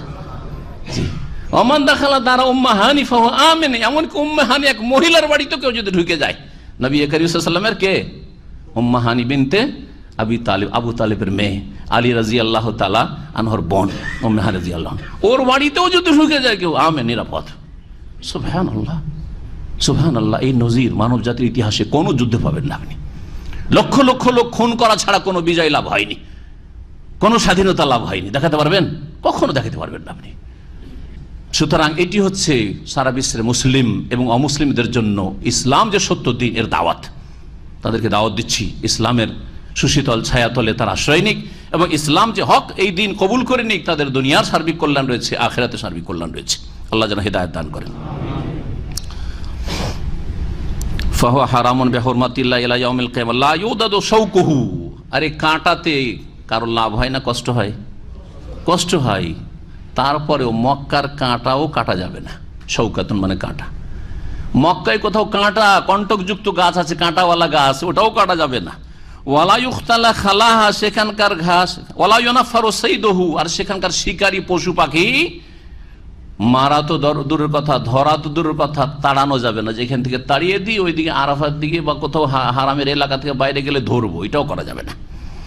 ওয়ালা ইউলতাকাতু লুকতাতুহু, আর সেখানকার হারিয়ে যাওয়া বস্তু উঠিয়ে পকেটে ঢোকানো যাবে না। ইল্লা মান আররাফা, তবে ওই ব্যক্তি উঠাতে পারবে হারিয়ে যাওয়া বস্তু, পড়ে থাকা বস্তু, যে সারা জীবন ঘোষণা করতে পারবে। মান আররাফা, সারা বিশ্বের সমস্ত জায়গার হারিয়ে যাওয়া বস্তুর জন্য কতদিন ঘোষণা করতে হবে? কতদিন? 1 বছর। আর রেফা সানা, দাম্মামে হোক আর জিদ্দাই হোক আর তায়েফে হোক, মক্কার হুদুদের বাইরে সারা পৃথিবী আর বাংলাদেশে হোক, কোনো কিছু হারিয়ে যাওয়া মূল্যবান বস্তু পেয়েছেন, কতদিন ঘোষণা করতে হবে? 1 বছর বাস। আর তারপরে ফাশানো কাবে, তোমার ইচ্ছা, দান খায়রাত করবে না কি করবে না নিজে ব্যবহার করবে, ফাশানো কাবে নবী সাল্লাল্লাহু বলেছেন। কিন্তু এখানকার ইল্লা মান আররাফা, সারা জীবন যে ঘোষণা করতে পারবে, আর সারা জীবন বাইরের লোক ঘোষণা করতে পারবে না, এমনকি ওখানকার লোকেরও মুশকিল। সুতরাং সেখানে হারিয়ে যাওয়া বস্তুর অফিস মাকতাবুল মাফকুদাত আছে, সেখানে গিয়ে জমা দিয়ে দেন। ওয়ালা ইউখতালা খালাহা, এবং সেখানকার ঘাসও কাটা যাবে না। ঘাসের দরকার গবাদি পশুর জন্য, তাও কাটা যাবে না। ফাকাল আব্বাস, আব্বাস রাদিয়াল্লাহু তাআলা রাসূলুল্লাহ সাল্লাল্লাহু আলাইহি ওয়াসাল্লাম চাচা, বড় শ্রদ্ধাভাজন মানুষ, ইয়া রাসূলুল্লাহ, হে আল্লাহর রাসূল, ভাতিজাকে বলছেন, ইল্লাল ইজখির, ইজখিরটার তো অনুমতি দেন, আর ইজখির ছাড়া তো আমাদের চলবে না সংসার। ফাইন্নাহু লিকাইনিহিম ওয়া লিবুয়ুতিহিম, কারণ এই ইজখির ঘাস শুকিয়ে সেটা কামারশালাতে ব্যবহার করা। কামারশালা বুঝেন তো? হ্যাঁ, আরে কামারের দোকান যেখানে লোহা টোহা পোড়ানো হয়, তো এখন লোহা পোড়ানোর জন্য আমাদের দেশে কি ব্যবহার হয়? কয়লা, কয়লা ব্যবহার হয়। এখানে কয়লা কোথায় পাবে? তখন কি দরকার? এই ইজখের ঘাসের দরকার, এটা না হলে তো চলবে না। বলে বইউতে, এবং আমাদের ঘরের ছাউনির জন্য, মক্কার ঘরের ছাউনি হচ্ছে ইজখের ঘাস। যদি না অনুমতি না কাটতে পারি তো বিনা ঘরে বসবাস করতে হবে খোলা আকাশে। নবী সাল্লাল্লাহু আলাইহি ওয়াসাল্লামের কাছে যখন এই দরখাস্ত করলেন চাচা, বলে ফাকালা, নবী সাল্লাল্লাহু আলাইহি ওয়াসাল্লাম বলেন ইল্লাল ইজখির, হ্যাঁ ঠিক আছে, তাহলে ইজখিরটা চলবে।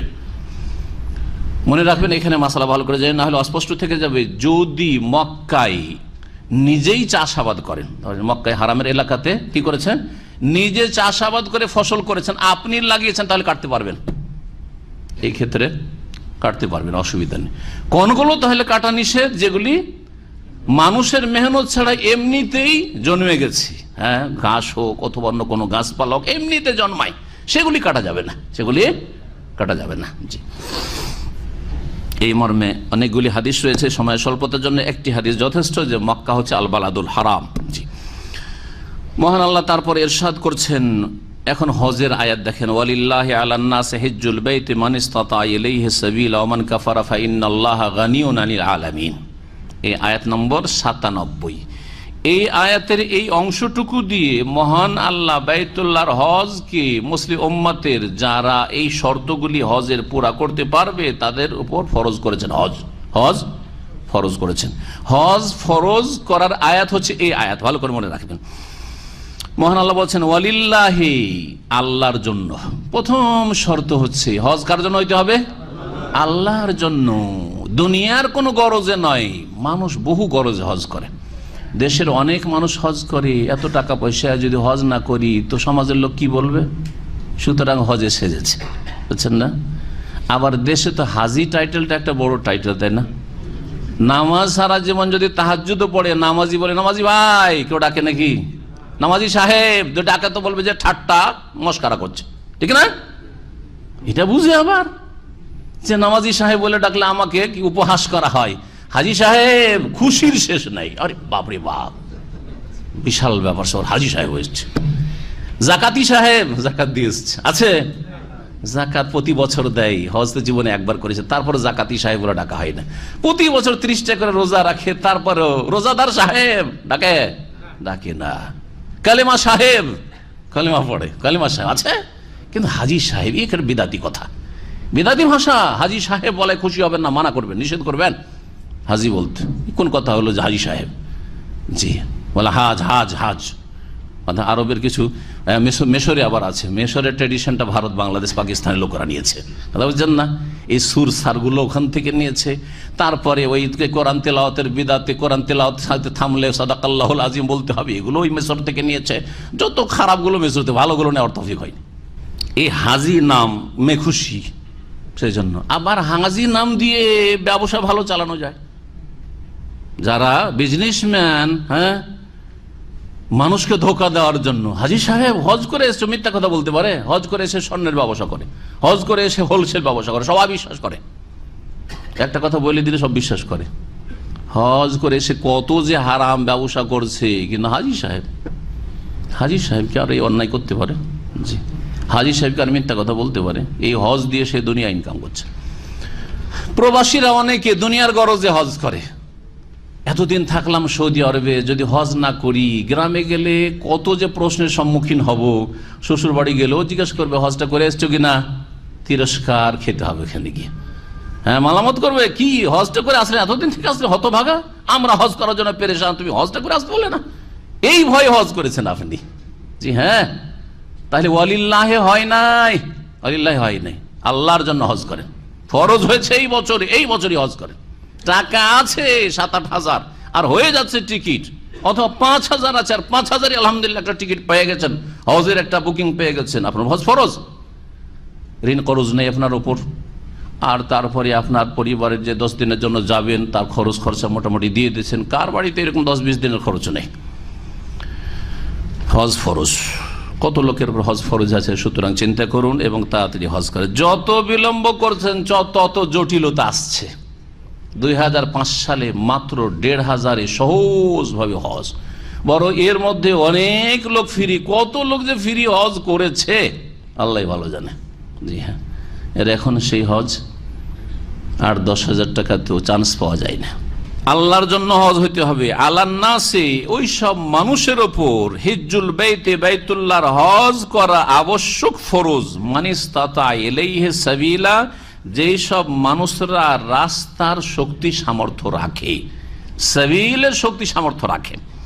প্রিয় নবী মুহাম্মদ রাসূলুল্লাহ সাল্লাল্লাহু আলাইহি ওয়াসাল্লাম থেকে একাধিক হাদিস রয়েছে এই সাবিল সম্পর্কে। সাহাবী জিজ্ঞেস করেন, মাস সাবিল ইয়া রাসূলুল্লাহ, এই সাবিল মানে কি? যার সাবিলের শক্তি আছে সেই ব্যক্তির ওপর কি হজ ফরজ। নবী সাল্লাল্লাহু উত্তরে বলেন, আযাদু ওয়ার রাহিলাতু, যার কাছে রাস্তার পাথেও আছে, সম্বল আছে, আর ওয়ার রাহেলা, আর সাওয়ারি বাহনের ব্যবস্থা আছে। নবী সাল্লাল্লাহু আলাইহি ওয়াসাল্লামের যুগে হজের সফর করলে একটা বাহন, মানে উটের সফর, উটের পিঠে সফর, তো একটা উট লাগবে, নাহলে কেমন করে যাবেন? উট আরবে যারা থাকে তাদের জন্য, মদিনা থেকে মক্কা হজে যাবে অথবা নাজদ এলাকায় জেদ্দা, রিয়াজ, কাসিম থেকে যাবে, তো উট লাগবে। যেখান থেকে যাক, এখানে দামাম থেকে যাবে, তো উটের সফর ছিল। রাহেলা আর জাত, যাওয়া খরচ, আসা ফিরা খরচ, আর ওখানে গিয়ে থাকা খাওয়া খরচ, ওখানে গিয়ে খাওয়া দাওয়া করবো, এই খরচ, এই জাত পাথেয়। কিছু লোকেরা চলে আসতো খালি হাতে, আল্লাহ ভরসা করে খালি হাতে হজে চলে আসতো। ইয়ামান থেকে আসতো এক শ্রেণীর লোকেরা। আর আসার পরে পেটে যখন অভাব হয় তখন স্বভাব নষ্ট হয়ে যায়, তাই না? অভাবের স্বভাব নষ্ট, জানা আছে তো না? অনেক লোকেরই অভাবের স্বভাব নষ্ট হয়। তো এদের অভাবের স্বভাব নষ্ট হয়ে যেত, আসতো আল্লাহ ভরসা বলে, আর আসার পরে পেটে যখন ক্ষুধা লাগতো মেনা, আরাফা, মুজদালিফা ভিক্ষা করা শুরু করতো। আল্লাহ আয়াত নাযিল করলেন, ওয়াতাযাওয়াদু ফাইন্না খায়রাজ যাদি তাকওয়া, তোমরা সম্বল নিয়ে হজে আসিও, হ্যাঁ, খাওয়া খরচ নিয়ে হজে আসিও। আর সবচেয়ে উত্তম উৎকৃষ্ট জাদ পাথেয় হচ্ছে আত্তাকওয়া, আল্লাহ ভীরুত। আল্লাহকে যদি ভয় করো তাহলে কারো সামনে ভিক্ষা করতে পারবে না। আমি নিজে করে খাবো, সুস্থ মানুষ, নিজে খেটে খাবো, মেহনত করে খাবো, নিজে আমি চাকরি করে খাবো, কেন চাইবো কারো কাছে? কেন কারো কাছে কালেকশন করে মসজিদ করবো? আমি নিজের পয়সাতে মসজিদ করবো, কেন এই কালেকশনের ধান্দা করবো? যে এই কালেকশন এই সেই দেখছেন না আজকাল দুর্নীতি, কার রোগের চিকিৎসার নামে কালেকশন, আর কার গরিবের পাশে দাঁড়ানোর নামে কালেকশন, কার বাড়ি তৈরি করে দেওয়ার নামে কালেকশন, আর কালেকশন করে ব্যাংক ভর্তি হয়ে গেছে।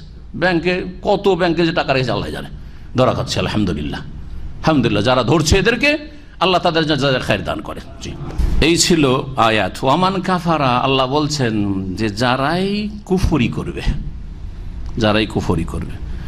মুফাসসিরিনগণ বলছেন যে হজের আয়াতের পরে আল্লাহ বলছেন ওমান কাফারা, হজ ফরজ কার ওপর আল্লাহ বলে দিলেন, তারপরে বলছেন ওমান কাফারা, এ কথা বললেন যে হজ করবে না, প্রসঙ্গ তো হজ। তাহলে এর দ্বারা কি বোঝা গেল যে হজ কেউ যদি অস্বীকার করে যে হজ করব না, হজ করতে পারবো না আমি, অথচ তার হজ করার সামর্থ্য আছে, পয়সা আছে, হজ করে এত টাকা খরচ করে কি হবে, গরিব মিসকিনকে দিয়ে দেবো, আমার আত্মীয় স্বজনকে দিয়ে দেবো, এই যদি করে তাহলে সেটা কি হয়ে যাবে, কাফারা হয়ে যাবে, সে কাফের হয়ে যাবে। অস্বীকার করলে বড় কাফের হবে, আর অবহেলা করে ছেড়ে দিলে সেটা ছোট কুফরি হবে, বড় ফাসিকি হবে। ভালো করে শুনে না, ইসলাম থেকে বের হবে না, কিন্তু ছোট কুফরি যেটা হচ্ছে বড় ফাসিকি, কবিরা গুনাহ হবে। যারা হজ করতে পারবে অথচ করলো না, আর খালি হাতে চলে গেল, হজ না নিয়ে চলে গেল, তারা বড় ফাসিক। আর যদি কেউ অবহেলা অস্বীকার, না না না হজ করব না, হজ না করে আমি একটা শহরে বাড়ি করি, অথচ গ্রামে বাড়ি আছে, থাকার মতো জায়গা আছে তার, হ্যাঁ, হজ না করে একটা বড় বিজনেসের ব্যবস্থা করি, এই টাকাটা ওখানে লাগবে, এদের অজ্ঞতা। হজ করলে আরো বরকত হয়। হজে উমরাতে যেসব টাকা পয়সা বান্দা মানুষ খরচ করে তার উত্তম বিকল্প আল্লাহ দুনিয়াতে দেন, এই মর্মে স্পষ্ট হাদিস রয়েছে। ইয়ানফিয়ানিল ফাকরা ওয়াজ যুনুব, হজ উমরা কি করে, ফাকর দারিদ্র মোচন করে, দূর করে, ওয়াজ যুনুব আর গুনাহকে সাফ করে দেয়, নিশ্চিহ্ন করে। সুতরাং কখনো ভাববেন না যে হজে এত টাকা খরচ করলাম, উমরাতে এত টাকা খরচ করলাম, দরকারটা কি, 5 বছরে একটা উমরা যাই না, 1 বছর 2 বছর উমরাই যাই না, অথচ 80 টাকা 100 টাকাতে একটা উমরা হয়, বরকত হবে। হজ করুন, বেশি বেশি উমরা করুন, আল্লাহ যেন তৌফিক দান করেন। ওমান কাফারা, যে অস্বীকার করবে যে হজ আমি করব না, ফাইন্নাল্লাহা গানিয়ুন আনিল আলামিন, তার জেনে রাখা উচিত যে আল্লাহ বিশ্ববাসী, বিশ্ব জাহান হতে অমুখাপেক্ষী, কারো আল্লাহ ধার ধারে না যে হজ না করলে আল্লাহর সার্বভৌমত্বে ত্রুটি হয়ে যাবে, আল্লাহ রাব্বুল আলামিন কমজোর হয়ে যাবেন, আল্লাহর দিন কমজোর হয়ে যাবে, তোমরা নিজেকে ক্ষতিগ্রস্ত করবে এবং নিজে কাফের বলে পরিগণিত হবে। ওমান কাফারা, হজ কতবার ফরজ, জীবনে 1 বার ফরজ। রাসূলুল্লাহ সাল্লাল্লাহু আলাইহি ওয়াসাল্লাম, হাদিস সহিহ মুসলিমে রয়েছে, একবার খুতবা দিলেন, খুতবা দিলেন মানে বক্তব্য করলেন, তাই না? খুতবা মানে কি, বক্তব্য। বক্তব্য শ্রোতা যে ভাষায় বুঝে সেই ভাষায় হয় না, আরবিতেই শুধু হয়। তো খুতবা আমাদের দেশের জুমা আর ঈদের খুতবা আরবি ছাড়া কেন হয় না? আমি যদি এখানে আরবিতে আপনাদেরকে 10 থেকে 15 মিনিট যদি লেকচার দিই, তো একজন কেউ শুনবে না, সব বিরক্ত হয়ে ধীরে ধীরে টান দেবেন, গোছকিতে শুরু করবেন, ঠিক না? তাহলে খুতবা মানে খেতাব করা, সম্বোধন করা, অ্যাড্রেস করা, আর সম্বোধন হয় শ্রোতাদের ভাষায়, উপস্থিতির ভাষায়। যেই ভাষা আপনারা বলছেন সেই ভাষাই খুতবা হইতে হবে। যেই দেশের লোক যেই ভাষা বুঝে মেজরিটি, সেই ভাষাতে সেখানকার খুতবা, জুমা হোক অথবা ঈদের খুতবা হোক অথবা বক্তব্যের লেকচারের খুতবা হোক, তাহলে লোকেরা কিছু শিখবে, বুঝবে, পরিবর্তন তাদের হবে। আর এই 52 আরবির মন্ত্রের খুতবা কিয়ামত পর্যন্ত যদি শুনতে থাকে, কোনো সংশোধন হবে না। ওরা ওইটাই ভাবে যে হিন্দুদের যেমন মন্ত্রতন্ত্র বেদের ভাষা পড়ে তাদের মন্দিরে, হিন্দুরা কেউ বেদ বুঝে না, হ্যাঁ, তাদের ওই সাধু ছাড়া অথবা সেই সন্ন্যাসী অথবা সেই ব্রাহ্মণ ছাড়া অন্য কেউ বুঝে না। ঠিক ওই রকমই আমাদের ইসলাম ধর্মকে করে ফেলেছে বিদাতি মোল্লারা। জনগণ ইসলাম বুঝার দরকার নাই, কারণ চোখ খুলে যাবে, তখন আমাদের ইনকাম সোর্স কমে যাবে। সুতরাং ওই চোখ টোক খুলবো না, অন্ধ হয়ে থাক আর এইসব ভক্ত হয়ে থাক, আর যা বলছি তাই আরবিতে শোনো, নামাজটা পড়ো, চলে যাও, বুঝো আর না বুঝো, বুঝা দরকার নাই। জি, আউযুবিল্লাহ, কিয়ামতের দিন বুঝবে যারা এই বিভ্রান্তিতে মানুষকে রেখেছে। রাসূলুল্লাহ সাল্লাল্লাহু আলাইহি ওয়াসাল্লাম খুতবা দিলেন আর বললেন, ফাকালা ইয়া আইয়ুহান নাস, হে মানুষ সকল, কাদ ফরিজা আলাইকুমুল হাজ্জা, তোমাদের হজকে ফরজ করা হয়েছে। হজকে কি করা হয়েছে? ফরজ করা হয়েছে। ফাহুজ্জু, সুতরাং তোমরা হজ করো। ফাকালা রাজুলুন, একজন লোক, অন্য হাদিসে রয়েছে তার নাম ছিল আকরা বিন হাবিস, বলল, ইয়া রাসূলুল্লাহ, আকুলনা আমিন ইয়া রাসূলুল্লাহ, হে আল্লাহ রাসূল, প্রতি বছর হজ ফরজ নাকি? বেশি বেশি প্রশ্ন, প্রয়োজন না থাকলে করার দরকার নেই।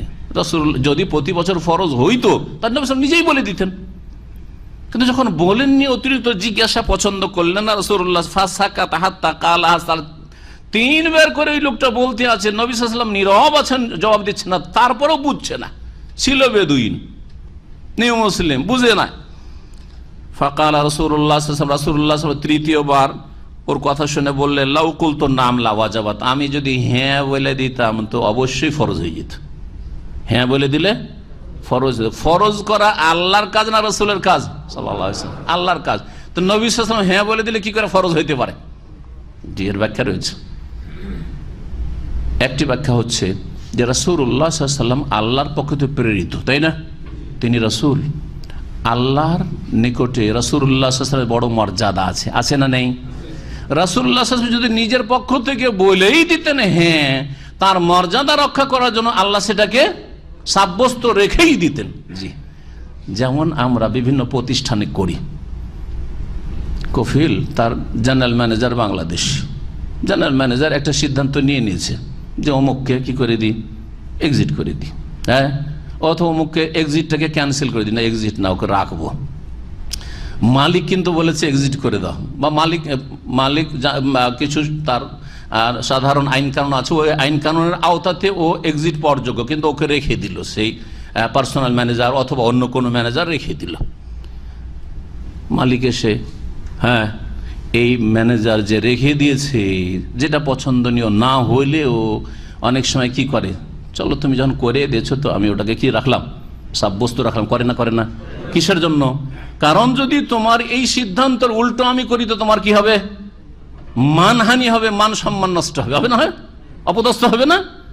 তখন ওই লোকের কাছে অপদস্থ যে দেখো দেখো এই কাজটা করলো কিন্তু আমাকে রাখতে পারলো না, অথবা এই এক্সিট লাগাইতে চেয়েছিল, খুব খুশি হবে, তুই এক্সিট লাগাইতে চেয়েছিলি, দেখ হ্যাঁ তোর কাজ হইল না, তাই না?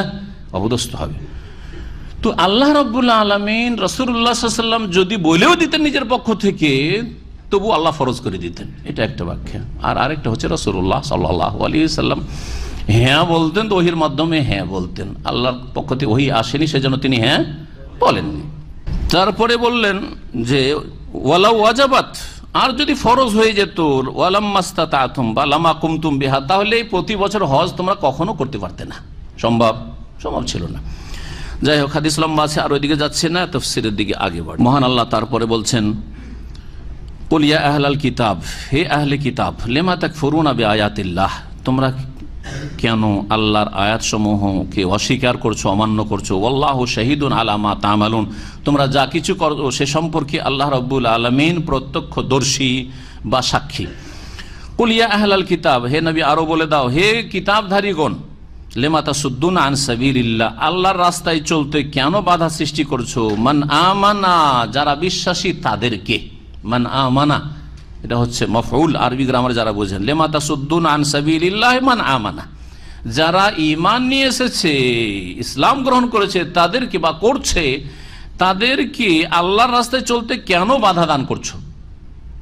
কারণ ইহুদিরা বিভ্রান্ত করত, মক্কার মুশরিকরা, আরো মুশরিকরা কাফেররা বিভ্রান্ত করতো, শুধু সেই যুগে না, এখনো কেউ মুসলিম হলে কি করে, কাফেররা আশেপাশে যারা আছে প্রতিবেশী বা রুমমেট কি করে, বিভ্রান্ত করে, কেন তুই মুসলিম হবি, হ্যাঁ, তার রাস্তাকে সংকীর্ণ করার চেষ্টা করে, তাকে সেখান থেকে ফিরাবার চেষ্টা করে।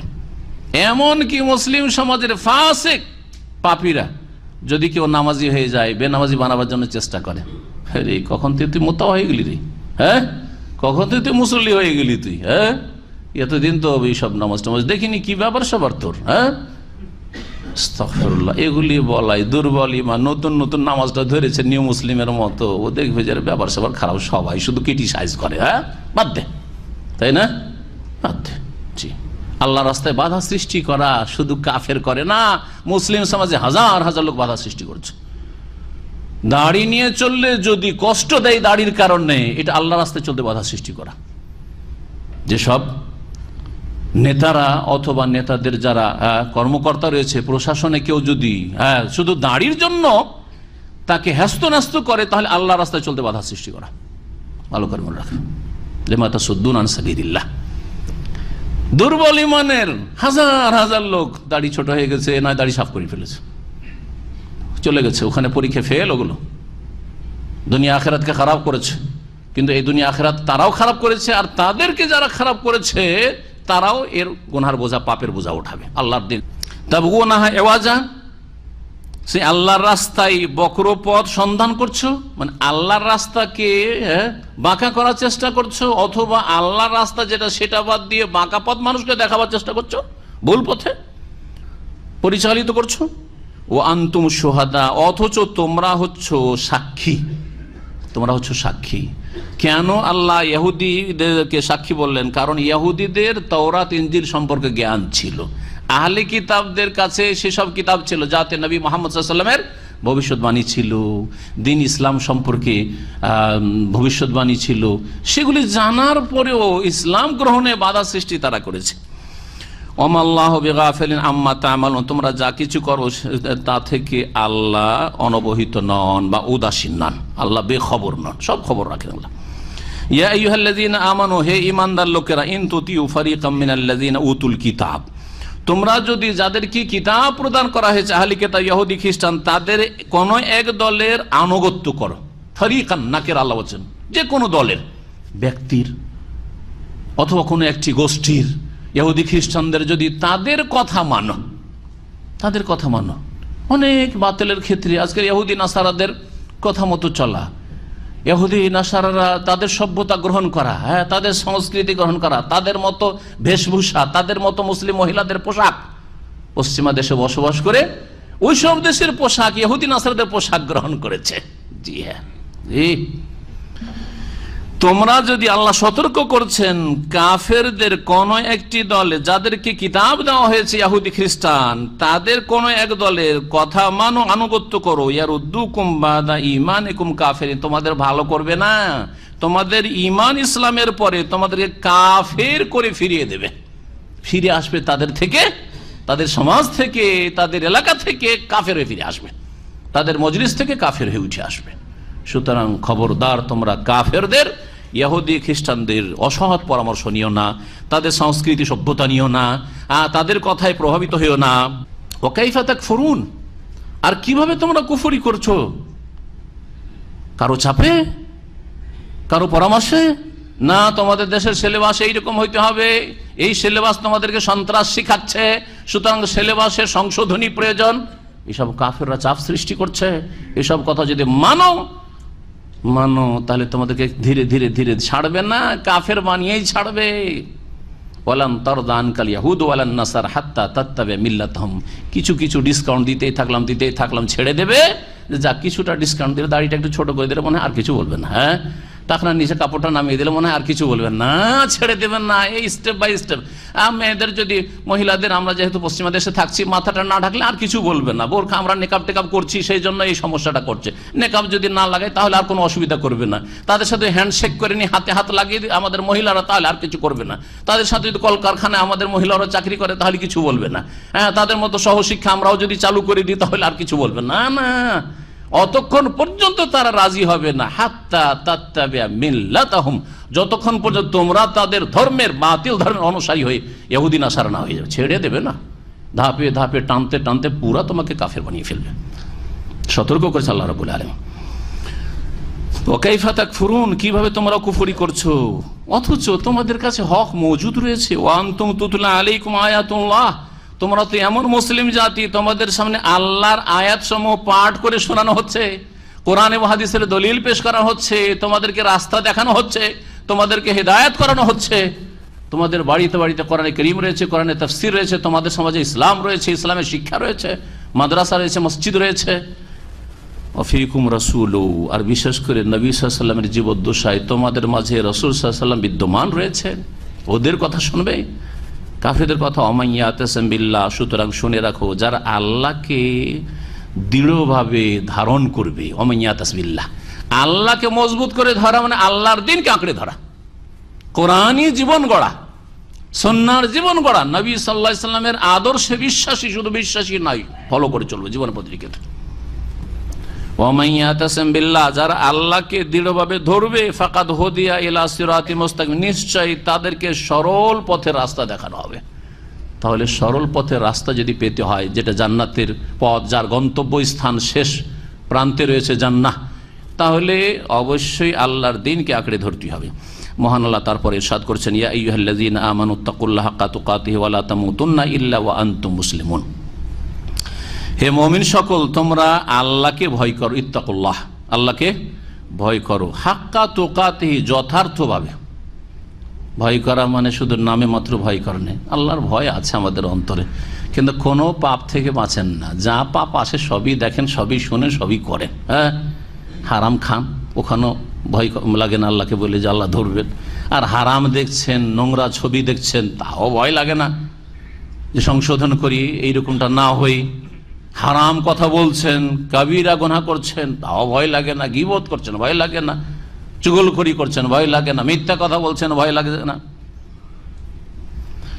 ইত্তাকুল হাক্কা তুকাতিহি, নামাজ পড়তে যাচ্ছেন না জামাতে, ভয় একটুও লাগে না যে ফজর পড়লাম না আর দিন করলাম, আল্লাহ যদি ধরে নেই, একটুও ভয় লাগে না। হাক্কা তুকাতিহি, যথার্থভাবে ভয় করো, খালেস অন্তর থেকে সংশোধন করে আল্লাহকে ভয় করা, আল্লাহকে যথার্থভাবে ভয় করা, এই একটি মূলনীতি আল্লাহ শিখিয়েছেন। ওয়ালা তামুতুন্না ইল্লা ওয়া আনতুম মুসলিমুন, এবং তোমরা মুসলিম না হয়ে মৃত্যুবরণ করিও না। সর্বদা ইসলামটাকে টিকাবার চেষ্টা করবে। আর ইসলামকে যদি টিকাইতে হয়, ইসলামের সুরক্ষা করতে হয়, আমি যাতে করে মুসলিম থাকি, তাহলে মনে রাখবেন যে ঈমান ভঙ্গকারী যতগুলি বিষয় রয়েছে আর প্রসিদ্ধ 10টি দিক রয়েছে, এই 10টা বুঝে নিলে বাকি ক্ষেত্রে বুঝতে পারবেন আপনি। 10টি প্রসিদ্ধ ঈমান ভঙ্গকারী বিষয় যে রয়েছে, আমাদের আলোচনা আছে, একাধিক আলোচনা আছে ঈমান বিনষ্টকারী বিষয় বা ঈমান ভঙ্গকারী বিষয় বা ইসলাম ভঙ্গকারী বিষয়। এই বিষয়গুলোর আলোচনা শুনে অথবা পড়ে ঈমান নিয়ে আসার পরে, ঈমান ইসলামের একটা সীমারেখা আছে, বর্ডার আছে, বর্ডার পার করে গেলে আর ঈমান থাকলো না, ইসলাম থাকলো না, মুসলিম থাকলেন না। মুসলিম জন্মসূত্রে মুসলিম, কিন্তু আল্লাহ ছাড়া অন্যকে মাজারে দিলেন সেজদা করে, ইসলামে গণ্ডিত থাকলেন না, বেরিয়ে গেলেন? বেরিয়ে গেলেন। আল্লাহ ছাড়া খাজা বাবার কাছে চেয়ে ফেললেন, ইসলামে থাকলেন না, বেরিয়ে গেলেন। মুসলিম জন্মসূত্রে 14 পুরুষ মুসলিম, কিন্তু সেহের জাদু করলেন কাউকে, জাদুর শিক্ষা করে জাদু টোনা করে বেড়াচ্ছেন, অথবা কাউকে দিয়ে করাচ্ছেন আপনি যে অমুককে দোয়া তাবিজ করে দে, মান মেরে দে, তাহলে ঈমান ভঙ্গ করে ফেললেন। জাতিতে মুসলিম, সারা জীবন আল্লাহ পরকাল বলে কখনো চিন্তা হইল না যে আল্লাহ কি, পরকাল কি, কোথা থেকে এসছি, কে সৃষ্টি করেছেন, আর কোথায় যাচ্ছি, মরণের পরে কি হবে। 60 বছরের জীবনে কখনো এইসব কথা খেয়ালে আসলো না। আল ইরাদু আন দীনিল্লাহ লা ইয়াতাআল্লামুহু ওয়া লা ইয়ামালু বিহি, আল্লাহর দিন থেকে এমন বিমুখতা, এমন দিনকে উপেক্ষা করা যে না শিখলাম না আমল করলাম, শিখলাম না আমল করলাম না। অথচ জাতিতে মুসলমান, মুসলিম নাকি? অধিকাংশ মুসলিম তো এইরকম। 60 বছরের টাকা পয়সা ধন দৌলতের জন্য কত ফিকির আর কত পাইতারা, কিন্তু ইসলামের জন্য, আখেরাতের জন্য কখনো কোনো ফিকির নেই। মুসলিম নয়, ঈমান ভঙ্গ করে ফেলেছে। তো ভালো করে মনে রাখবেন যে মুসলিম হয়ে যদি মরতে হয়, ঈমান ভঙ্গকারী বিষয়গুলি জানতে হবে আর নিজেকে ইসলামের বর্ডারের ভিতরে রাখতে হবে, বাইরে গেলে চলবে না। নামাজ ছেড়ে দিলে ইসলামের ভিতরে থাকে না, বেরিয়ে যায়?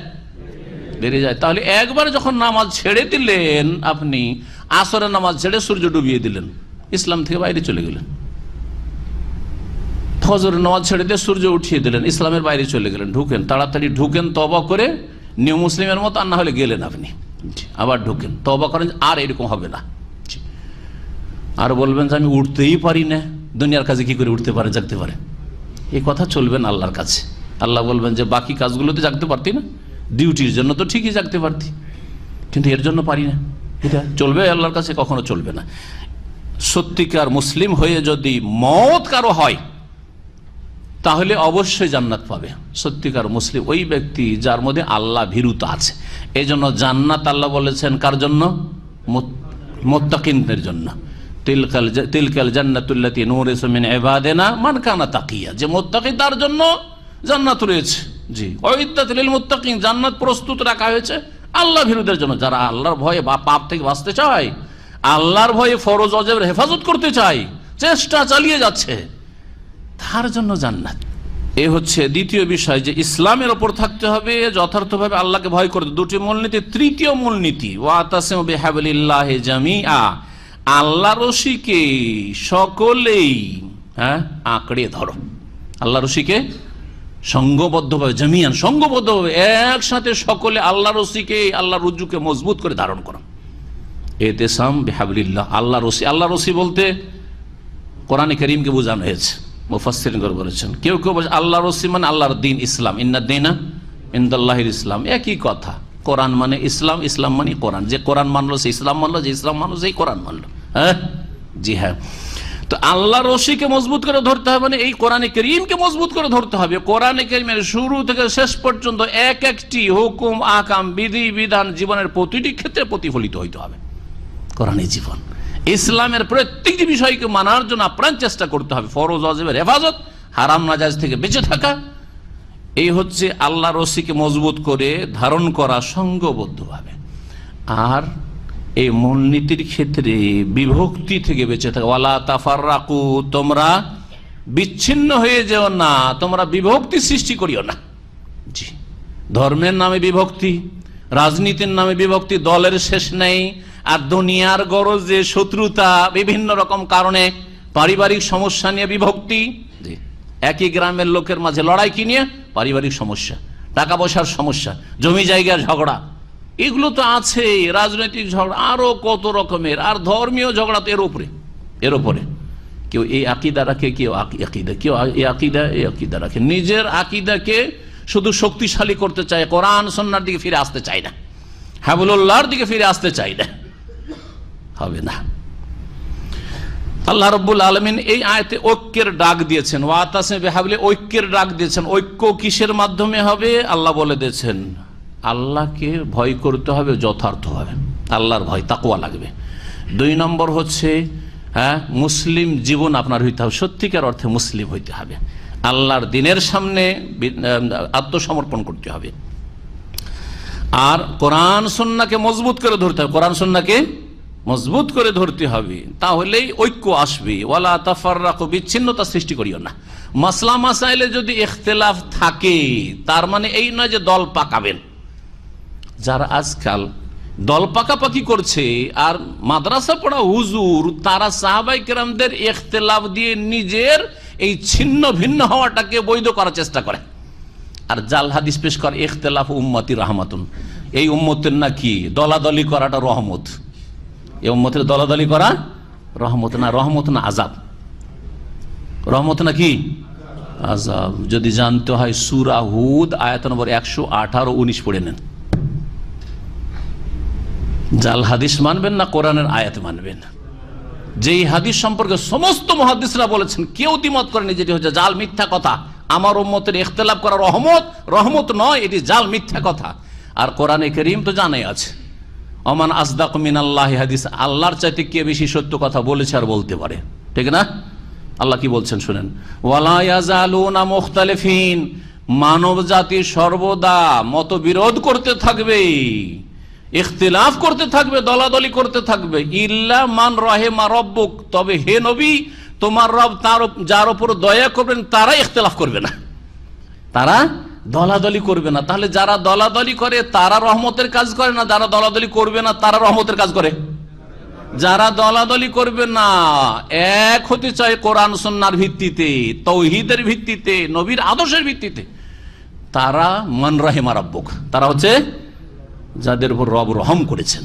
তাহলে বোঝা গেল যে ইত্তেফাক, ইউনিটি, ঐক্য হচ্ছে রহমত, আর ইখতিলাফ হচ্ছে রহমতের বিপরীত, জহমত। জি, জাহমাতুন মানে জাহমা মানে ভিড়ভাড়। ভিড়ভাড়ে কি সুখ লাগে, শান্তি লাগে? না, লাগে না। জি, অশান্তি, অশান্তি। জি, এই মতবিরোধ মুসলিমদের অশান্তি। হ্যাঁ, বলছিলাম যে একশন মোল্লারা, সাহাবায়ে কেরামদের তো ইখতিলাফ ছিল আপোষে, সুতরাং আমাদের ইখতিলাফটা ঠিকই যে আমরা এতগুলি দল উপদল মযহাবে ভাগ হয়েছি আর তরিকতে ভাগ হয়েছি, এগুলি সব ওই রকমই না, মোটেই না। ধোকা দেবেন না, কানা কাহাই করে দেখাবেন না। সাহাবায়ে কেরামদের জামানায় মাসলা মাসাইলে ইখতিলাফ থাকলেও অন্তরে ফাটল ছিল না, 1 নম্বর কথা। 2 নম্বর কথা, দল পাকাপাকি হয়নি, হয়েছিল? প্রথম কথা, কারো সাথে কারো দুশমনী ছিল। একজন সাহাবী হজে তামাত্তু করতে নিষেধ করছেন, ওমর রাদিয়াল্লাহু তাআলা হজে তামাত্তু বা উসমান রাদিয়াল্লাহু হজে তামাত্তু করতে নিষেধ করছেন। তার সাথে আলী রাদিয়াল্লাহু তাআলা দুশমনী ছিল, আর অন্য সাহাবায়ে কেরামদের আশরা মুবাশশারা যারা ছিলেন তাদের দুশমনী ছিল। কেউ বলতে পারবে, প্রমাণ করতে পারবেন? কখনো ছিল না।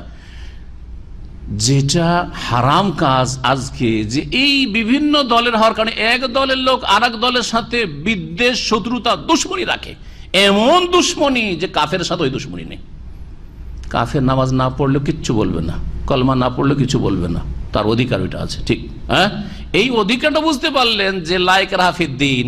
কিন্তু মুসলিম যদি 8 রাকাত তারাবি পড়ে বা বেরিয়ে যায়, তাহলে গ্রামে বাস করতে দেবো না। মুসলিম যদি জোরে আমিন বলে দেয়, তাহলে মসজিদে ঢুকতে দেবো না। আর বিদাতি মোল্লা যদি বলে যে মসজিদে ঢুকতে দেবেন না, তো কি করবেন? জনগণকে গুমরাহ করা হচ্ছে। চিন্তা করেন, আর নবীর আদর্শ আর সাহাবায়ে কেরাম আদর্শের দোহাই দেবেন? তারা আমিন নিয়ে ঝগড়া করেছেন, আমির বললে মসজিদে নবীতে ঢুকতে দেবো না বলেছেন নাকি? হ্যাঁ, এই শিক্ষা কেন এই বিদাতি মোল্লাদের, যে আমিন বলবে দলিল চান, দলিল না দিতে পারলে ওকে মসজিদ থেকে তাড়িয়ে দেন, পিটিয়ে মারেন। আউযুবিল্লাহ, চরমপন্থী সব মোল্লা, চরমপন্থী সব বিদাতি। সাহাবায়ে কেরামদের ইখতিলাফ, প্রথম কথা অন্তরে ফাটল আর দুশ্মনী বিদ্বেষ ছিল না, 1। 2 নম্বর কথা, তারা আলাদা আলাদা পৃথক নাম গ্রহণ করেনি, যে এটার নাম হানফি, এটার শাফি, এটা মালিকি, এটা হাম্বেলি, এটা হচ্ছে আপনার সরসি না, এটা চর্ম না, এটা আটরসি, এটা ভান্ডারি, আর তারপরে আরো কি বলেন ওইগুলো, এটা হচ্ছে মুজাদ্দিদি তরিকা, এটা হচ্ছে আপনার চিস্তিয়া সাবেরিয়া, এটা হচ্ছে নকশবন্দি। এইসব নাম নিয়েছেন নাকি? আচ্ছা, এই নামগুলি না হয় পরে আসলো। আবু বকরের নামে তো হইতে পারতো, এটা বাকরি, এটা উমারি, এটা হচ্ছে উসমানী, এটা হচ্ছে আলবি। এগুলো কেন নেই? ছিল ছিল না। তাহলে এই সব দল পাকাপাকি হয়নি, ইখতিলাফ হয়েছে। যেমন আহলে হাদিস ওলামাদের মধ্যে বা সৌদি আরবের ওলামাদের মধ্যে, আরব যারা কোরআন সুন্নাহর আলেম শেখ, তাদের মাঝে ইখতিলাফ আছে। শেখ বিন বাজ রাহিমাহুল্লাহর সাথে আলবানী সাহেবের ইখতিলাফ আছে, ঠিক আছে, কিন্তু অন্তরে ফাটল আছে, দল পাকাপাকি আছে, যে এটা হচ্ছে ইবনে বাজের দল, এটা হচ্ছে আলবানীর দল আছে। হ্যাঁ, আমার সাথে অনেক শেখদের ইখতিলাফ আছে মাসলা মাসাইলে। হ্যাঁ, কেউ পেপসিকে হারাম বলছে, আমি বা 7 আপকে হারাম বলছে, আমি হয়তো হালাল বলছি, ঠিক আছে। কেউ ডিস্টেনিকে হালাল বলে দিচ্ছে, আমি হারাম বলছি, ঠিক আছে। কিন্তু তাই বলে তার সাথে দুশ্মনী আছে, দল পাকাপাকি হয়েছে, যে এরা আমার দল আর ওরা ওই দল করেছে। তো এইরকম ইখতিলাফ থাকতে পারে, কিন্তু দল পাকাপাকি হবে না। আর যেটা হয়েছে সেটা হচ্ছে ইফতিরাক হয়েছে। শুধু ইখতিলাফ যদি থাকে, মানে মতবিরোধ আছে মাসলা মাসাইলে, কিন্তু দল পাকাপাকি হয়নি, তাহলে এটা হবে, এটা থেকে বাঁচানো যাবে না। কিন্তু ইখতিলাফ হইলো, তখন ইফতিরাকে চলে গেলাম, দল পাকাইতে শুরু করলাম, অন্তরে বিদ্বেষ, শত্রুতা সৃষ্টি করে দিলাম, মসজিদ আলাদা করে দিলাম, মসজিদে ঢুকতে দেবো না, আমাদের তরিকে নামাজ না পড়লে, রফাদান করলে মসজিদে জায়গা নেই, আমিন জোরে বললে মসজিদে জায়গা নেই, বুকে হাত বাঁধলে মসজিদে জায়গা নেই, সম্মিলিত আমাদের সাথে মোনাজাত না করলে মসজিদ থেকে পিটিয়ে বের করে দেবো, ইত্যাদি ইত্যাদি। এগুলি হারাম কাবিরা গুনাহ। এগুলি হচ্ছে তাফাররাকু, বিচ্ছিন্নতা সৃষ্টি করা। এগুলি হচ্ছে কোরআন বিরোধী কাজ। এগুলি হচ্ছে আল্লাহর গজবের কাজ। এগুলি হচ্ছে আল্লাহর গজবের কাজ। আজকে সৌদি আরবে যে কোনো মসজিদে সারা জীবন যদি রফাদানি না করেন, কেউ কি আপনার কিছু বলবে? সৌদি আরব পরিবেশে আপনারা থাকছেন, কিছু বলবে? আমিন জীবনে একবার বললেন না জোর করে, কেউ কিছু বলছে? নাভির নিচে হাত বেঁধে আছেন এইরকম করে, কেউ কিছু বলছে না। তাহলে আপনারা কেন এই চরমপন্থী এত বাড়াবাড়ি, যে কেউ যদি সেখানে আমাদের উল্টোটা করে, তাহলে মসজিদে তার ভাত নেই, স্থান নেই, নামাজ পড়ার অধিকার নেই। আউযুবিল্লাহ, আউযুবিল্লাহ। সুতরাং সাহাবায়ে কেরামদের দোহাই দিয়ে এই দল পাকাপাকি করবেন না, উম্মতকে ভাগ বন্টন করে 73 ফিরকা বানাবেন না। আর বানিয়ে ফেলেছেন, এক করার চেষ্টা করেন। আর 73 ফিরকা এরকম বানিয়ে রেখে দিলে 72টাকে জাহান্নামে যেতে হবে, একটি মাত্র জান্নাতে যাবে। ভালো করে শুনে রাখেন, সেটা হচ্ছে নবী সাল্লাল্লাহু আলাইহি ওয়াসাল্লাম সাহাবায়ে কেরামদের যুগে যেমন ইসলাম ছিল, ওই রকম ইসলাম বলা হইতে হবে। সেই যুগে এক নাম ছিল, সেই এক নামের মুসলিম হইতে হবে। এই নামগুলি সব শেষ করতে হবে।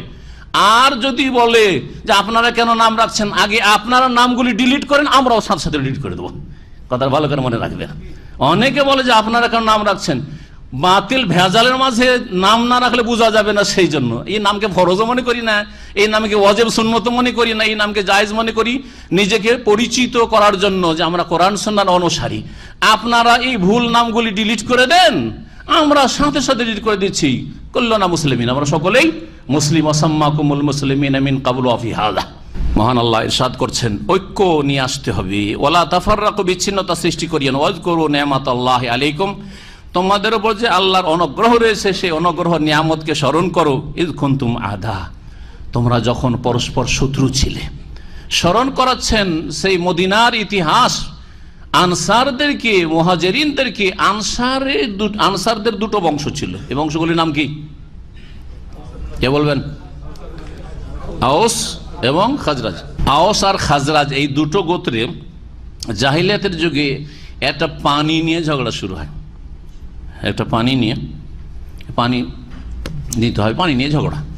আর এই ঝগড়াতে হাজার হাজার লোক হতাহত হয়। আর এই যুদ্ধ যে শুরু হয় নবী সাল্লাল্লাহু আলাইহি সাল্লামের হিজরত করে আসার 120 বছর আগে শুরু হয়। 120 বছর ধরে এই যুদ্ধ, বয়াসের যুদ্ধ চলছিল। নবী সাল্লাল্লাহু আলাইহি সাল্লাম আসার পরে এরা সকলে ইসলাম গ্রহণ করলো। তার আগে এরা মুশরিক ছিল, পৌত্তলিক, মক্কার মুশরিকদের মতো। এরা পুতুল প্রতিমার পূজা করত, এই দুটো গোত্র। আর 3টে গোত্র ছিল, ওরা ইহুদি ছিল। ইহুদিরা তো ইসলাম গ্রহণ করলো না, 1-2 ছাড়া, আব্দুল্লাহ বিন সালাম যেমন, এইরকম কিছু লোক ছাড়া, যাদের কথা আসবে তাফসীরে। আর এই দুটো গোত্র যখন সব অধিকাংশ ইসলাম গ্রহণ করলো, অল্প কিছু মুনাফিক, তাদের একজন আব্দুল্লাহ বিন উবাই আর তার সাথী সঙ্গীরা, এরা ইসলাম গ্রহণ করলো। মাঝখানে এদের মাঝে একটা ঘটনা নিয়ে আবার ঝগড়া হয়। তখন ওই রকম মুহাজির আনসারে ঝগড়া হয়। মুহাজির আনসারে যখন ঝগড়া হয়, আনসারীরা রক্ষা করো। আনসারীদের যেমন ডাক দিয়েছে, মুহাজির দেখলো তো আমি তো বাঁচবো না, ওকে মেরে ফেলে দিবে। তো মুহাজিরিন, এই মুহাজিররা আমাকে বাঁচাও, এরা মেরে দেবে আমাকে। এই দুই দিক থেকে একেবারে লাঠি ফাটি অস্ত্র নিয়ে মারামারি আবার শুরু। এরকম উপক্রম হয়েছে, মারামারি শুরু হয়ে যাবে। রাসূলুল্লাহ সাল্লাল্লাহু আলাইহি ওয়াসাল্লাম দ্রুত ছুটে এসেছেন জানতে পেরে। আয়াত নাযিল হইল, ওয়াজকুরু নি'মাতাল্লাহি আলাইকুম, আল্লাহর নিয়ামত স্মরণ করো। তোমরা পরস্পরে 120 বছর ধরে শত্রু ছিলে। ফাআল্লাফা বাইনা কুলুবিকুম, তোমাদের অন্তরকে আল্লাহ রাব্বুল অন্তরে আল্লাহ প্রীতি সঞ্চার করে দিয়েছেন। ফাআল্লাফা, উলফাত মানে হচ্ছে প্রীতি। ফাআল্লাফা বাইনা কুলুব, তোমাদের অন্তরের মাঝে প্রীতি আল্লাহ সঞ্চার করে দিয়েছেন, ভালোবাসা সৃষ্টি করে দিয়েছেন। আল্লাহ যদি না করতেন কারো ক্ষমতা ছিল না। দেখবেন ভালোবাসা মানুষের নিজের আয়ত্ত থাকে না। অনেক সময় একজনের সাথে ভালোবাসা করার চেষ্টা করছেন, হয় না, ঠিক কিনা? আবার কাউকে ভালোবাসতে চান না, তাও ভালোবাসতে হয়। স্ত্রীকে অনেক চেষ্টা করছেন, পরিবারের চাপে যে কে ভালোবাসবো, কিন্তু বাঁচতেই পারছেন না। অনেক সময় মনে করছেন না, একে রাখবো না, কিন্তু ওর ভালোবাসা আপনাকে, জি, ভালোবাসা আল্লাহর পক্ষ থেকে। আল্লাহ বলছেন, আল্লাহ এই ভালোবাসা তোমাদের অন্তরে সৃষ্টি করে দিয়েছেন। ফাআসবাহতুম বিনি'মাতিহি ইখওয়ানা, সুতরাং আল্লাহর অনুগ্রহে তোমরা ভাই ভাই হয়ে গেছো। যখন ভাই ভাই হয়ে গেছো, আর দুশমনি সৃষ্টি করিও না, আর ফাটল ধরাইও না। কুনতুম আলা শাফা হুফরাতিম মিনান নার, এর পূর্বের কথা চিন্তা করো, তোমরা অগ্নিকুণ্ডের গর্তের তীরে চলে গেছিলে। শাফা মানে হচ্ছে কিনারা, জি, আর হুফরাতুন মানে গর্ত, মিনান নার জাহান্নামের গর্তের কিনারায়, তীরে প্রান্তে পৌঁছে গেছিলে। তোমরা জাহান্নামে পড়তে যাচ্ছিলে, বরং পূর্বপুরুষরা অনেক এইরকম, এক তো কুফরি শিরক, তাদের প্রতিমা পুতুল পূজা, তারপরে এই মারামারি কাটাকাটি করতে করতে কত লোক চলে গেছে জাহান্নামে, চলে গেছে আছাড় খেয়ে। আর তোমরা রক্ষা পেয়েছো হে আনসারীরা। ফাআনকাযাকুম মিনহা, অতঃপর আল্লাহ তোমাদেরকে এই জাহান্নামের আগুন থেকে, এই গর্ত থেকে রক্ষা করেছেন।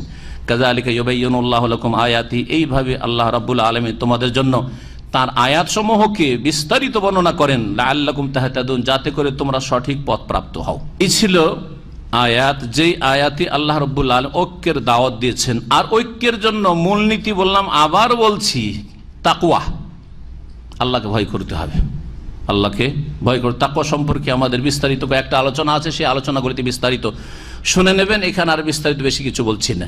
ইসলামের হেফাজত করতে হবে, দ্বিতীয় মূলনীতি। আর তৃতীয় মূলনীতি, ইতিসাম বিহাবলিল্লাহ, আল্লাহর রশিকে মজবুত করে ধরতে হবে। সেটা হচ্ছে কোরআন এবং সুন্নাহ। ওহী হচ্ছে হাবলুল্লাহ, আল্লাহর রশি হচ্ছে ওহী। সেটা ওহী মাতলু কোরআন কারীম হোক অথবা গায়র মাতলু রাসূলুল্লাহ সাল্লাল্লাহু আলাইহি ওয়াসাল্লামের হাদিস হোক। আল্লাহ রাব্বুল আলামিন যেন আমাদেরকে ঐক্য নিয়ে আসার তৌফিক দান করেন, গোঁড়ামি থেকে মুক্ত করেন, চরম পন্থা থেকে আল্লাহ যেন আমাদের হেফাজত করেন, মধ্যম পন্থা অবলম্বনের তৌফিক দান করেন। মহান আল্লাহ তারপরে ইরশাদ করছেন এই উম্মতের দায়িত্ব সম্পর্কে, বিশেষ করে এই উম্মতের বিশিষ্ট ব্যক্তি যারা, তাদের গুরু দায়িত্ব সম্পর্কে ইরশাদ করছেন, ওয়ালতাকুম মিনকুম উম্মাহ, যেন তোমাদের মাঝে একটি দল অবশ্যই থাকে।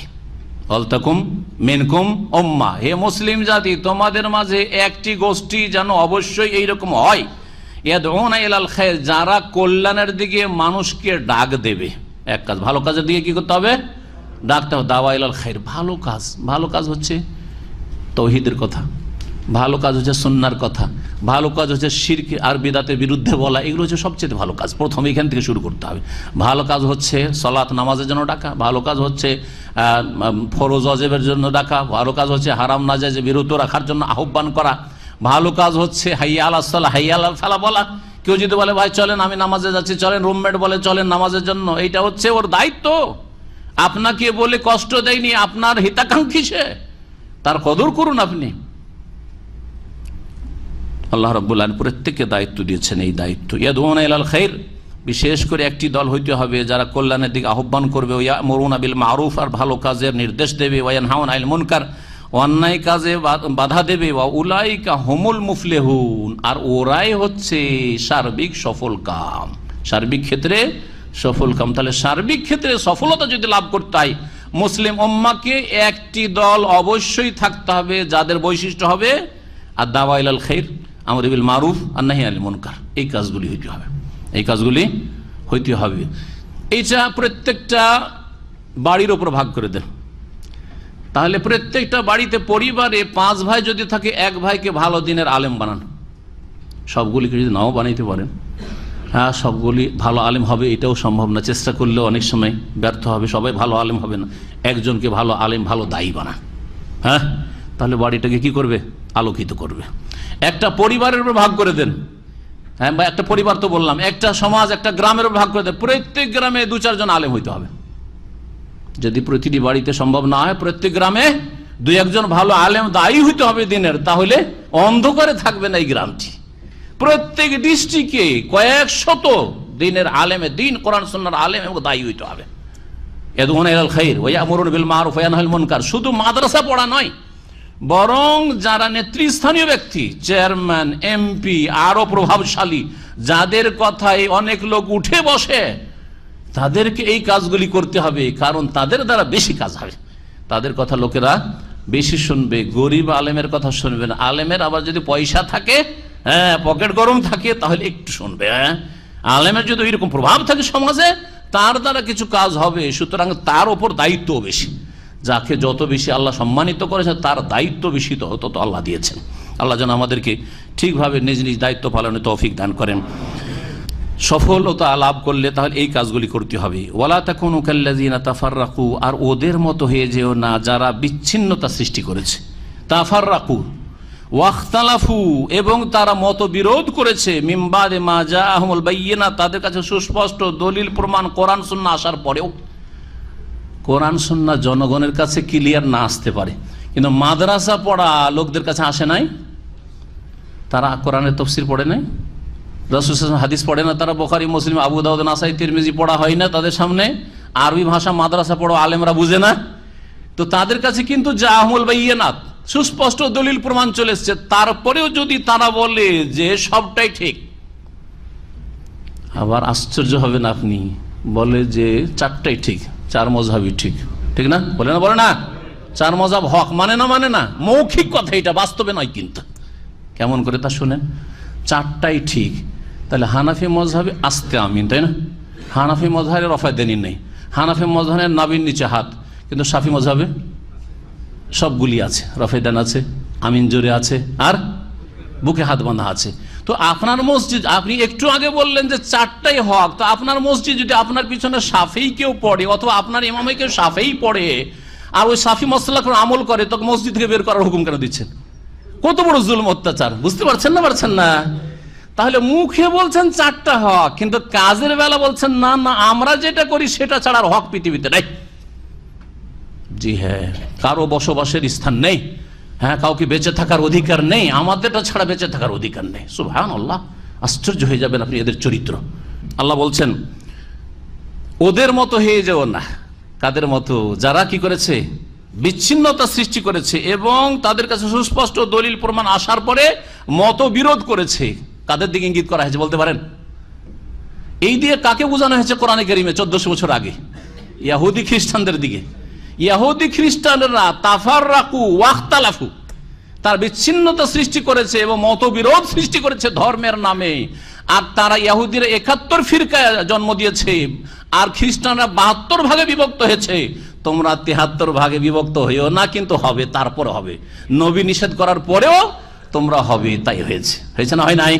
নবী সাল্লাল্লাহু আলাইহি ওয়াসাল্লাম ভবিষ্যৎবাণী করেছেন, ওয়াসাতাফতারিকু উম্মতি আলা 73 ফিরকা কুল্লুহুম ফিন-নার ইল্লা ওয়াহিদা। আল্লাহ কঠোরভাবে নিষেধ করছেন, ওয়া উলাইকা লাহুম আযাবুন আযীম। এইরকম যদি বিভক্তি করো ধর্মের নামে বা আর কোনো কিছুর নামে, এক উম্মতকে অনেক দলে যদি ভাগ করে দাও, তাহলে কি আল্লাহর নিয়ামত রয়েছে? কি রয়েছে? শোনেন কি রয়েছে, ওয়া উলাইকা লাহুম আযাবুন আযীম, তাদের জন্য রয়েছে মহাশাস্তি। সূরা আলে ইমরান আয়াত নম্বর 105 ভালো করে শুনে রাখেন। যারা দল পাকায় আর বহু দলে বিভক্ত করতে চায়, তাদের জন্য আযাবুন আযীম রয়েছে। পক্ষান্তরে যারা সবাইকে এক করতে চায়, এক করা সম্ভব আল্লাহ এবং রসুলের নামে, কোনো অন্য ব্যক্তির নামে না। মুসলিম জাতি যখন রাসূলুল্লাহ সাল্লাল্লাহু আলাইহি ওয়াসাল্লাম ছাড়া অন্য কোনো ব্যক্তি পূজা শুরু করেছে অথবা অন্য ব্যক্তিকে কেন্দ্রীয় স্থানে পরিণত করেছে, তখন বিভক্তিটা হয়েছে। আমার কথা বুঝছেন না? বুঝছেন না? আপনারা যদি আমাকে একজন কেন্দ্রীয় ব্যক্তি মনে করে নেন, তাহলে এর ওপর কি আর এক সেন্টারের লোকেরা সম্মত হবে? কখন হবে না। ফাটল ধরবে না? ধরবে না। ফাটল বাড়লো না? বাড়লো না। ঠিক ওই রকম করে বিভক্তিটা মুসলিম উম্মায় হয়েছে। কিন্তু সারা বিশ্বের সমস্ত মুসলিম যদি বলে যে আমাদের কেন্দ্রীয় ব্যক্তিত্ব মুহাম্মদুর রাসূলুল্লাহ সাল্লাল্লাহু আলাইহি সাল্লাম, আনুগত্য করব তাঁর, হ্যাঁ, অনুসরণ করব, ইত্তেবা করব, ফলো করব তাকে, বুঝা গেছে, ইবাদত বন্দেগী করব একমাত্র আল্লাহর, এক হইতে পারবো না? পারবো না। এক আল্লাহর ইবাদত করব, এক রসুলের তরিকায় চলবো, এর চাইতে সহজ কথা কিছু আছে? এত সহজ কথা বলার পর মানুষের বুঝে আসছে না, আর গাল দিয়ে আরো গুনহার বোঝা বাড়াচ্ছে, আর যাকে গাল দিচ্ছে তার নেকি বাড়াচ্ছে। আলহামদুলিল্লাহ রাব্বিল আলামিন, আল্লাহুম্মা লাকাল হামদ। এত সহজ কথা বুঝে আসছে না। আর এইভাবে আরব অনারব সারা বিশ্ব এক হইতে পারে। কিন্তু যদি বলেন যে আমরা অমুক পীরের তরিকতে যাব, আরবরা ওই পীরকে চিনেই না, আরবরা ওই পীরকে চেনেই না। হয়তো আপনার দেশে চেনে, ভারতের লোকেরা চেনে না, আবার ভারতের লোকেরা চিনলে বাংলাদেশ চেনে না, পাকিস্তান চেনে না। এক হইতে পারবে? কখন এক হইতে পারবে না। তরিকতের নামে আর মারিফতের নামে আর অন্য কোনো দলের নামে অথবা এই শের নামে। কিন্তু একমাত্র কেন্দ্রীয় ব্যক্তিত্ব রাসূলুল্লাহ সাল্লাল্লাহু আলাইহি ওয়াসাল্লাম, সারা পৃথিবীর মুসলিম এক হইতে পারবে। এই হচ্ছে ঐক্যের দাওয়াত। ঐক্য হতে হবে তৌহিদের ভিত্তিতে, ঐক্য হতে হবে সুন্নাহর ভিত্তিতে, ইত্তিবার ভিত্তিতে। মহান আল্লাহ ইহুদিদের রাস্তা থেকে সতর্ক করছেন আর বলছেন তাদের জন্য কঠোর শাস্তি রয়েছে যারা এইরকম কাজ করবে। ইয়াউমা তাবিয়াদ্দু ওজুহ ওয়া তাসওয়াদ্দু ওজুহ, স্মরণ করো যখন এমন একটা দিন আসবে যেই দিন কিছু চেহারা, মুখমণ্ডল সাদা উজ্জ্বল হবে, তাবিয়াদ্দু ওয়া তাসওয়াদ্দু ওজুহুন, আর কিছু চেহারা সেই দিন কালো হয়ে যাবে।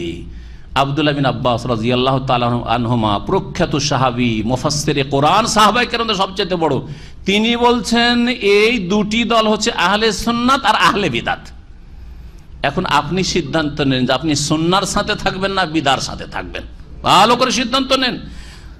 কিয়ামতের দিনে সাদা উজ্জ্বল চেহারা হবে যারা কোরআন সুন্নাহর অনুসারী তাদের, আর যারা বিদাতি তরিকায় নামাজ রোজা হজ যাকাত করেছে, বিদাতি তরিকায় জীবন যাপন করেছে, নবীর তরিকা নয়, কিন্তু বিদাতে হাসানা নামে চালিয়ে দিয়েছে। মুরব্বীরা এটাকে পছন্দ করেছেন, ভালোবেসেছেন, সুতরাং আমরা করেছি। মুরব্বীদের তরিকাকে উপেক্ষা করা যায় না, সেই জন্য মেনেছি। তাসওয়াদ্দু ওজু, সেই দিন চেহারাগুলি মলিন হবে, কালো হয়ে যাবে। আল্লাহু আকবার। আল্লাহ যেন হেফাজত করেন, আল্লাহ যেন হেদায়েত দান করেন।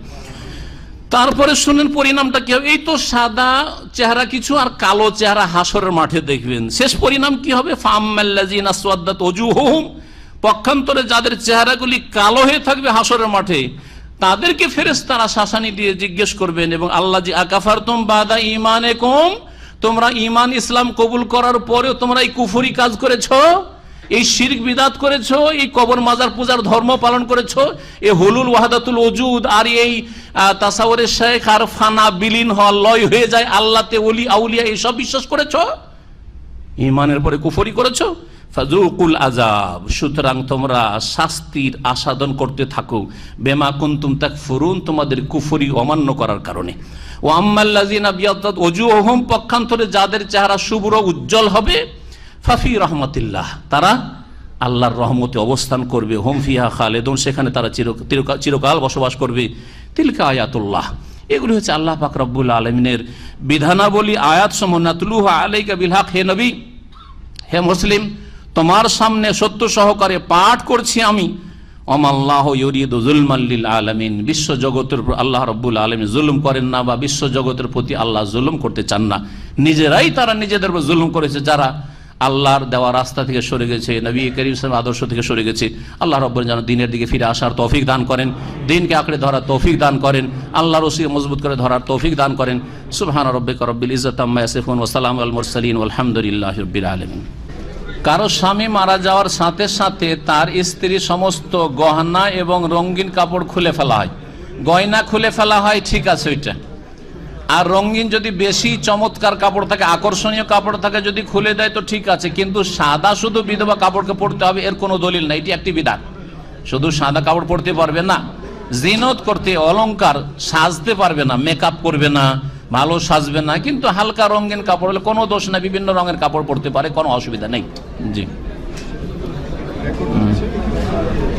শুধু সাদা কাপড় পরা জায়েজ না। জিজ্ঞেস করে সাদা কাপড় পরা জায়েজ কিনা? হ্যাঁ, বিধবাদের জন্য শুধু সাদা কাপড় পরবে, এটা জায়েজ নয়, অন্য কাপড় পরবে। বরং সাদা কাপড় তো পুরুষদের পোশাক, আসলে সাদা কাপড় মহিলাদের জন্য পরাই উচিত নয়। জি, মৃত ব্যক্তির নামে উমরা করলে উমরা হবে কিনা? হ্যাঁ, উমরা হবে। যখন মিকাতে যাবেন অন্তরে নিয়ত করবেন, এবং তার সাথে সাথে বলবেন লাব্বাইক উমরা, আল্লাহ হাজির হয়েছে উমরার জন্য, আনফুলান, অমুকের পক্ষ থেকে। এটা নিয়ত পড়া নয়, এটা হচ্ছে আল্লাহর সামনে আপনি উমরার উদ্দেশ্যে হাজির, সেটা উচ্চারণ করা, এটাকে নিয়ত বলে। নামাইতুল উমরা বলবেন না, লাব্বাইক উমরাতান আনফুলানিন, অমুকের পক্ষ থেকে। না বললেও কোনো অসুবিধা নেই, আসল অন্তরের নিয়ত। আর তার বাকি সব কাজ একই রকমের, মেহনতের নেকি আপনি পাবেন। উমরা যার নিয়ত করে মৃত ব্যক্তি অথবা একবারে যারা বিছানায় অচল, তাদের পক্ষ থেকে উমরা করা যেতে পারে। হ্যাঁ, ছোট বাচ্চা উমরা করলে হবে, যে কোনো শিশু, ছেলে মেয়ে, নাবালক নাবালিকা উমরা করলে হবে।